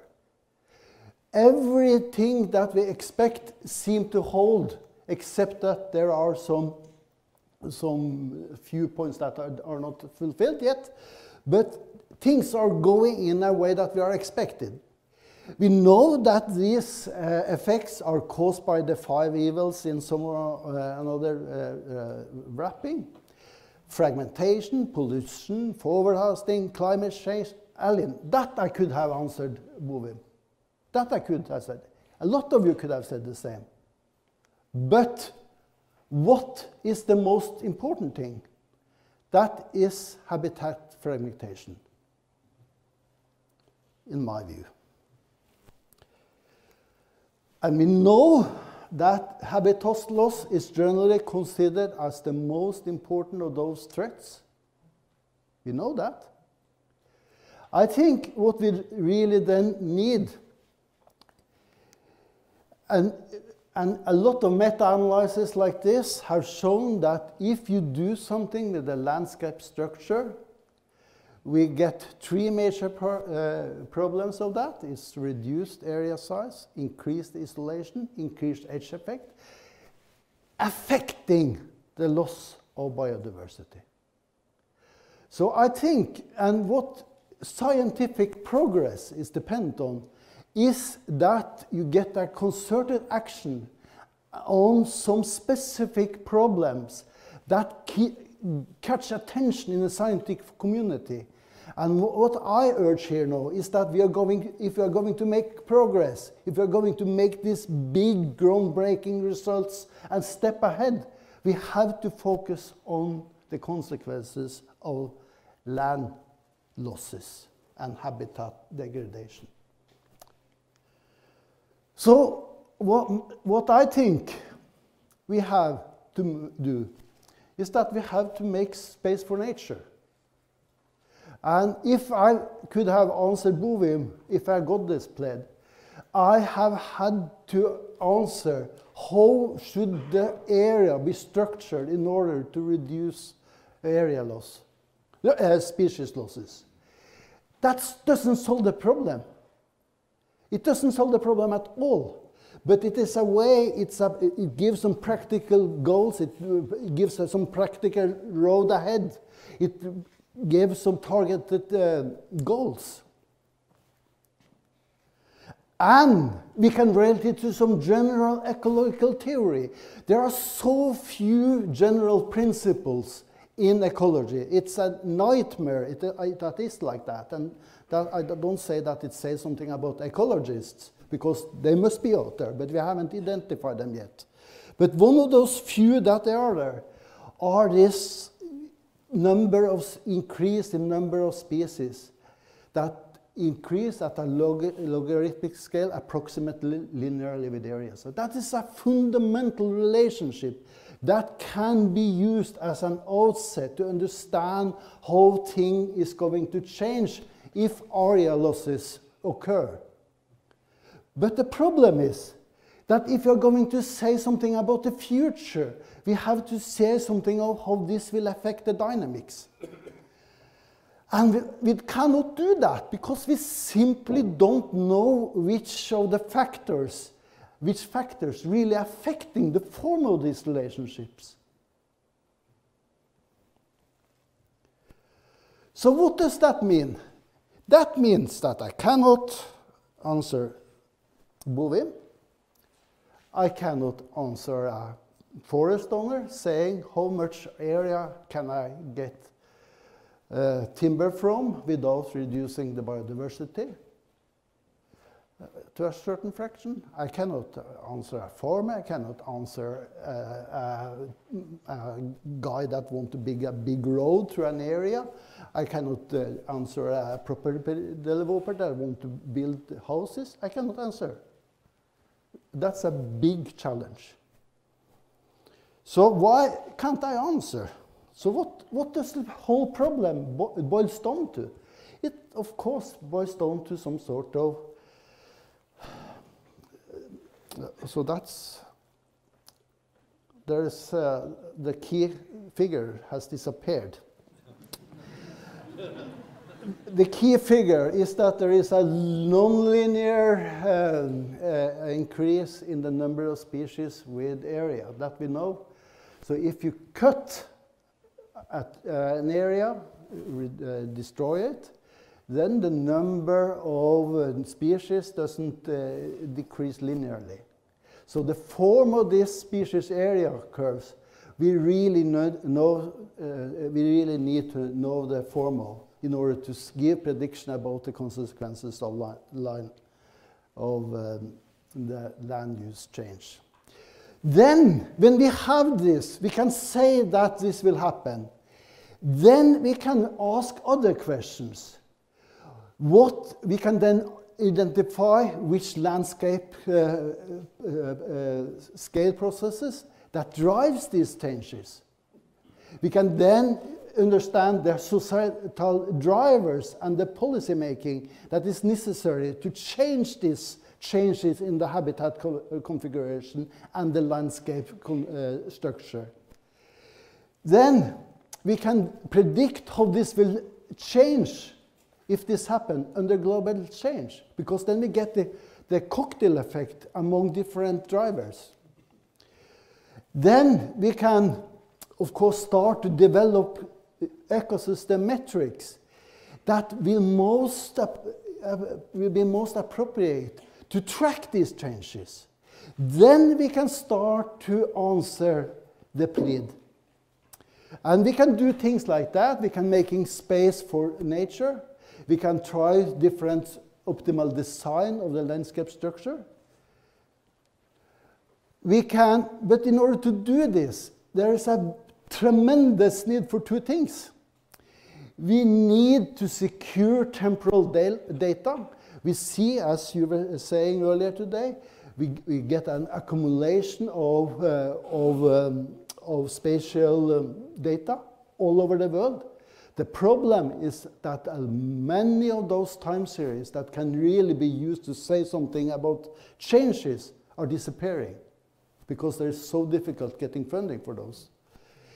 And what we need to do is that we need to have a multidisciplinary experimental approaches to check the reliability of our prediction. That's a big, big challenge for ecology, that we do so little ecological experiments at a large enough scale. And one very likely research area to do this is Trøndelag. I think it should be a very nice goal to show that with appropriate actions, the reduction in biodiversity in this county can be stopped. So this can be a national research laboratory for stopping biodiversity changes by affecting the land use practices.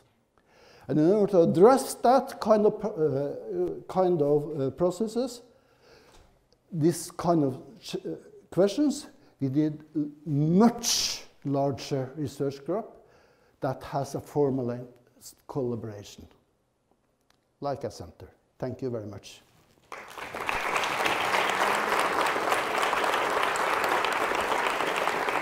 So now we move over to the plenary session, and let's see how painless we can do this. So we're running a bit late, but so if the panelists can move up on stage while I'm talking, then I think we would save some time. Bob is already seated. That's good. So Ivar Baste will be leading this session, the plenary session. He's a man with many hats. He's here today as in his role as a senior advisor at the Norwegian Environment Agency. However, he's also a general manager of the Folgefond Center. He's an IPBES bureau member and a co-chair of the IPBES task force on capacity building. It seems to me that, of course, we need knowledge generation, we need very good policies, but we need this to shorten this feedback loop between science and policy. And we need to also make sure that we do have shared knowledge across the sort of multiple nodes around the world in a kind of polycentric society that is really not sort of fully governed, but it's kind of working in tandem. So shared knowledge, I think, is really a key issue. The other issue, I think, which we need to keep in mind is that, and we've heard a lot about that, is actually the confidence level of the knowledge we have at hand. Because that is something that actually can vary quite a lot, and there are ways of dealing with that. And I think all the different kinds of institutions that we've heard about today that are actually operating in this science policy interface are really key to the future of our planet, in my view. Now, I think that since we are running a bit late, I'd like to open up for questions from the audience pretty quickly, but just before I do that, I have to sort of make one disclosure, and that's the fact that over the years, Bob Watson has been sort of one of my key mentors in my work internationally in the science policy interface. So I've asked him very many stupid questions throughout some 25 years or so. So I'd like to sort of pose one sort of question that's been bothering me a bit, because like 25 years ago, Bob initiated and chaired the very first global assessment of the state of biodiversity in the world. I happened to sort of work with him on that. Of course, we put that forward. Clearly, it showed unprecedented loss of biodiversity. It showed all the different drivers, indirect and direct. It sort of laid out a whole suite of response options. Now, here we stand 25 years later, and okay, what have we seen? Well, we've seen a 25% increase in population growth, population in the whole world, a 75% increase in total GDP. Trade has tripled. Where do we stand now? Well, we stand that when we look 25 years into the future, we'll probably see more of the same, more population growth, more economic growth, more trade. So, Bob, what have we learned these last 25 years that could embrace us to sort of meet the next 25 years as a species? Yeah, I mean, clearly we've got a much better understanding of the climate system and the impact of humans on the climate system. We've got a better understanding of the impacts, and we've got a better understanding of how to adapt and how to mitigate. And in biodiversity, again, I think we have a much better understanding of, again, how the drivers, indirect and direct drivers, are affecting different ecosystems. We've made major progress in the sense that governments now acknowledge the problem, i.e. we have the Paris Agreement, and we acknowledge the challenges of biodiversity. We have the HE targets. So we've got governments speaking the right words, but we're absolutely missing the level of actions we need in both climate change and in addressing biodiversity. And I think it's the beginning of your talk. We haven't adequately looked at the vested interests. And I think it's absolutely crucial. I had a slide that said we have to understand the reality of the political system, socio-political. We have to understand the vested interests, the power asymmetries in the world to have any chance of making progress. We have to get the public to be speaking much louder that they care about these issues and they want to see governments act, they want to see the private sector move to more sustainable practices. So we've got lots more information, but everyone is still looking at short-term issues of jobs, the economy, and they're not looking in a more integrated fashion. So I agree, in 25 years' time, we'll have exactly the same debate as we are today, and it'll be worse. We've wasted the last 25 years in many respects. Ever since the Rio conference in 1992, where we talked about biodiversity and goals, we talked about climate change, and in reality, very little action. Well, yeah, that's encouraging. And any questions on that note to the panel? It's the reality of it.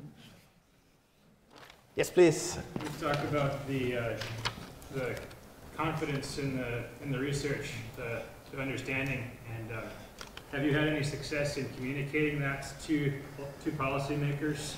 What the impact of the potential consequences are versus how much we actually are confident in that data? Yeah, I mean, you should hear from the other panel members and Eva himself. I think the fact that we have the Paris Agreement and the fact we have the Aichi targets, I think we have convinced the governments that we actually have a reasonably good understanding of the implications of human actions both on the Earth's climate system and the ramifications of how it affects human well-being, food, water, security, etc. And I think we've convinced them, again, we have a reasonably good understanding at the macro level of the implications on biodiversity, on ecosystems and their services. There are big gaps in our knowledge, but we generally know that what we're doing is adversely affecting biodiversity, adversely affecting climate, and most of the consequences on various elements of human well-being are negative in most parts of the world. I think if we had not convinced them of that, we wouldn't have the Paris Agreement, we wouldn't have the Aichi targets. The challenge now for the governments is, as I mentioned in my talk, they've got to work across government departments. You can't just look at the Department of Agriculture or Environment or Water or Transportation or Energy. And we have to have government working with civil society and the private sector to collectively come up with a solution space. So I think we've done, you know, yes, there's uncertainties in all of our science, but we know enough to act better than what. So I'm always worried when we stress the uncertainty, we should talk about the uncertainties, never hide them, but we also are giving governments that, well, you'll have better knowledge in the future. We know enough today to do a much better job to address climate change and biodiversity loss. Much better job. And John, on the cuddly animals, how does it fare there? I think the cuddly animals are interesting because the cuddly animals actually show that when we care about doing something, we actually can do it. Yes. So that if you want to look at the animals who are going against the trends, those big, cuddly, charismatic ones are actually doing pretty good. Like, the rhinos aren't doing so well, right? And a few flagships are going badly. But many of them are actually coming back into places where we never thought we'd ever have them again. Like, even Denmark has wolves now, okay, right? Who would have thought that 30 years ago, okay? You know, amazing things happen. And they show that we can actually do things when we care enough. And I think we have to learn from these kind of case studies about what does it actually take to try to upscale this, because it's easy when you focus on one species at a time, but we can't save biodiversity by focusing on one species at a time. So somehow we have to make people care about the abstract. Like, a moose is a moose, a wolf is a wolf, everyone can identify it. Biodiversity is this abstraction. And somehow we have to get better at marketing that, because we have to upscale to wider conceptual things. But I think we have enough material to learn from these successes, and also to tell people that we can succeed. Because everyone is drowning in a doom and gloom, you know, the planet's going to hell in the morning, you know, but actually it's going both ways at the same time. And I think we can put out those positive messages, learn from them, and try to adapt them and upscale them. So that's what I say the cuddly animals can contribute. Excellent. Bernd Erik.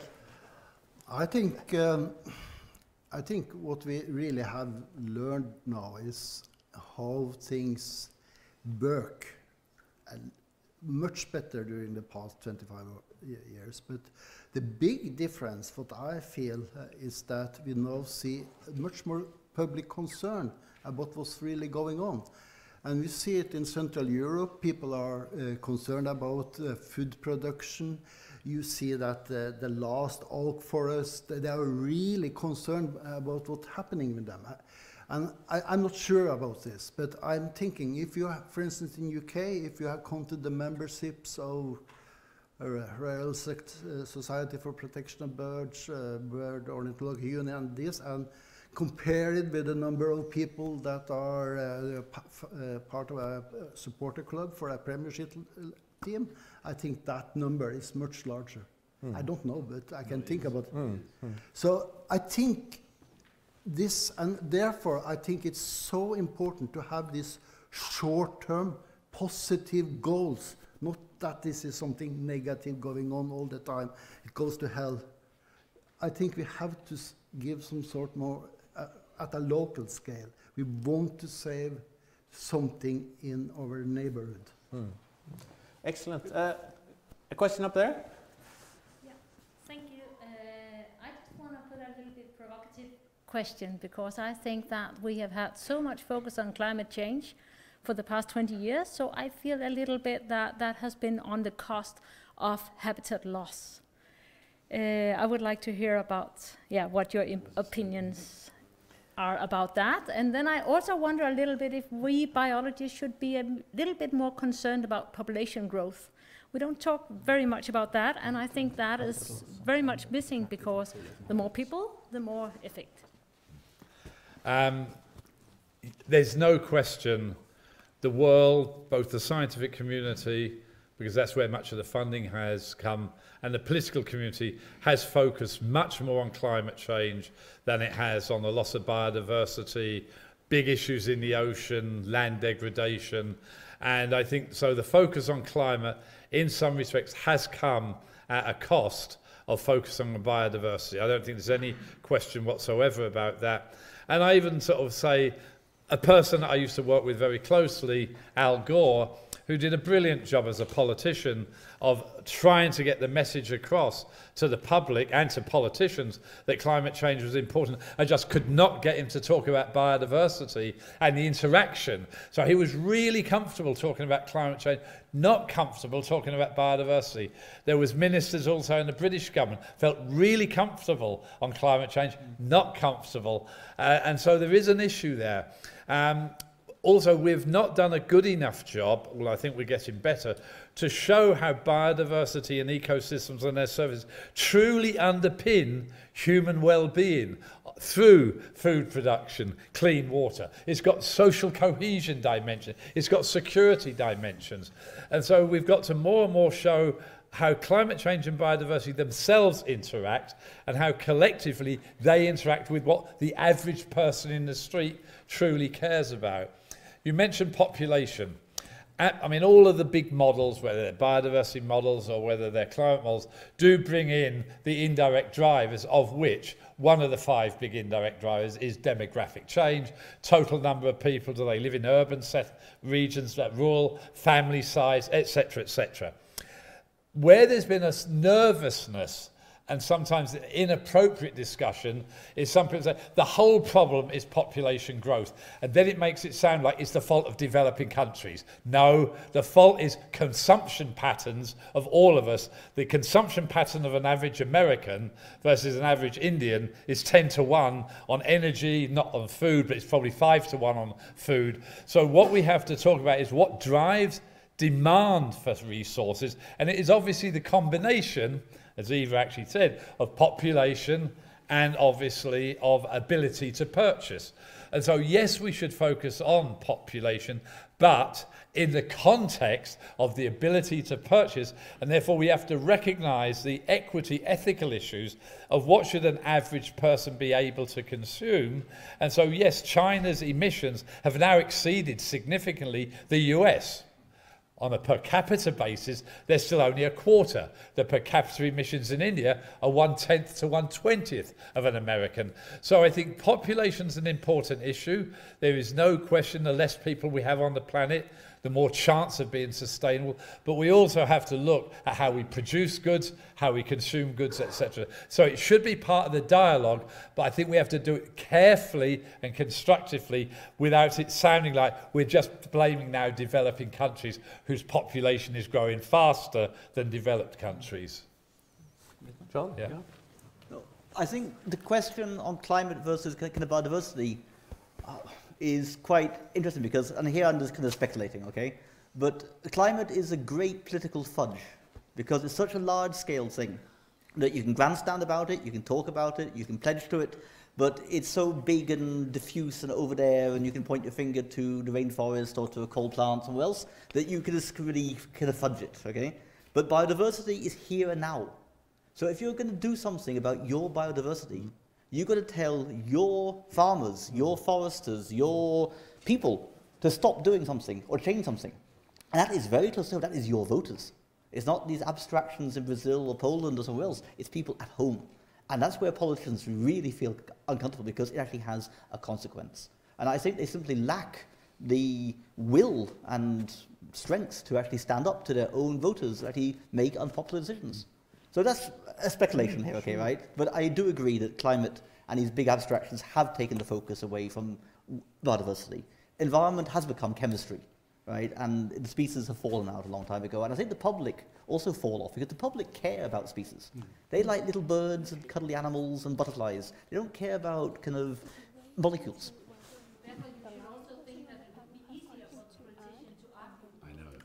That is the power paradox, right? Because I think the policies that we're seeing politicians affect are not in accordance with what their publics actually want.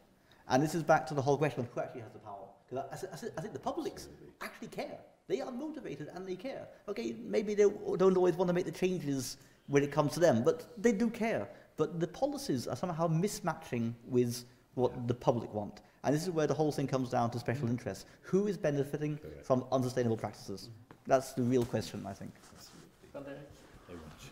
In some way, I think you are correct, but there's another dimension here, is that I think the politicians has been too much afraid for the negative aspect of biodiversity.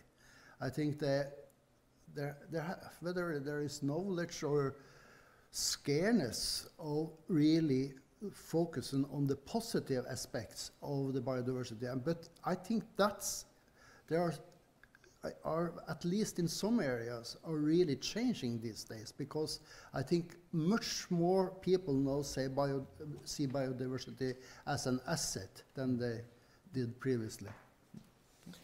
Yeah, I think that's a very good point, actually. I don't know how many more questions we are, but we are actually sort of about to round up this discussion. Yeah, one more. Can I ask? Why not? Yeah.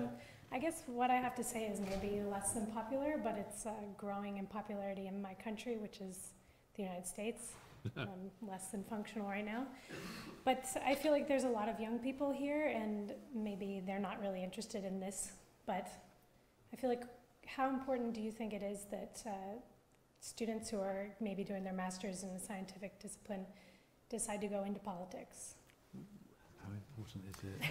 For students to go how important is it for students that are doing masters and actually that has a science background? The gap, as you guys are saying. Very is a really simple answer. Very. The problem is, if I look at sort of two governments I know relatively well and have worked for two, the United Kingdom and the USA. If you look at the total number of senators and congressmen and women that have any true clue beyond high school on science, I think it's 5 have got scientific degrees. 1, I think, has got a PhD. If I look in the United Kingdom, I'm not sure that even a single member of parliament now has a PhD. A few have got undergraduate degrees in science, but not many. The way the UK government has got round the problem is actually, and people might not like it, but in the House of Lords, they've actually given temporary positions in the House of Lords to a number of world-leading British scientists to make sure when they put policy together, there is a scientific input. So many policies first go to the House of Lords if it's got anything that's got health implications or sort of scientific implications. But no, I believe, and the biggest difference I see is between China, which many of the politicians are technocrats, world-leading technocrats. And so they actually see science and technology as a solution for the future. They probably don't appreciate the social aspects as much as they should. But in US and in UK, it's devoid of really any thinking other than the support staff. So I would absolutely stress that as someone interested in science and environment, in the issues we've talked about today, going into politics, absolutely I would encourage. There's no question. Going into politics in the US at the moment with the idiot we've got as a president, I think is a different issue. And or in Brexit in England, probably shouldn't get started on either of those issues. They're both disastrous. Especially while the video is streaming. Listen, they're both disastrous. Well, I thought we were kind of moving on to a more positive note towards the end. But I think actually we are, because I think what we see is actually a lot of politicians, a lot of people in society also recognize that the more people we become on the planet, the bigger footprint we have, the more need there is to move towards a green transition. And in the green transition, biodiversity obviously is an asset. So I think there are some big opportunities out there. And I think some of the analysis that have been done, for instance, of the ACHI targets of the indicators show that we do actually have significant progress in terms of action. It's just that it's not fully enough to sort of stem the tide in a way. But where we are actually as a society doing better, and we should pride ourselves, I think, on that. And I think there also have been some important meta-studies published in high-level journals also showing the same thing. Then we have the sort of big challenge, which is kind of how to make the different sectors of society work better together. That's always sort of described as a sort of the big obstacle, but it's also a huge opportunity, because if you manage to get all these different components of society and all the different skills and professions and craftsmanships that are out there to work together, it's almost unbeatable. So I think we should try to round off on a positive note and thank the speakers for a very interesting afternoon session. And thanks to the organizers for pulling this all together. And thank you, the audience, for bearing with us and staying with us all the way through. So have a nice evening. I think you're right.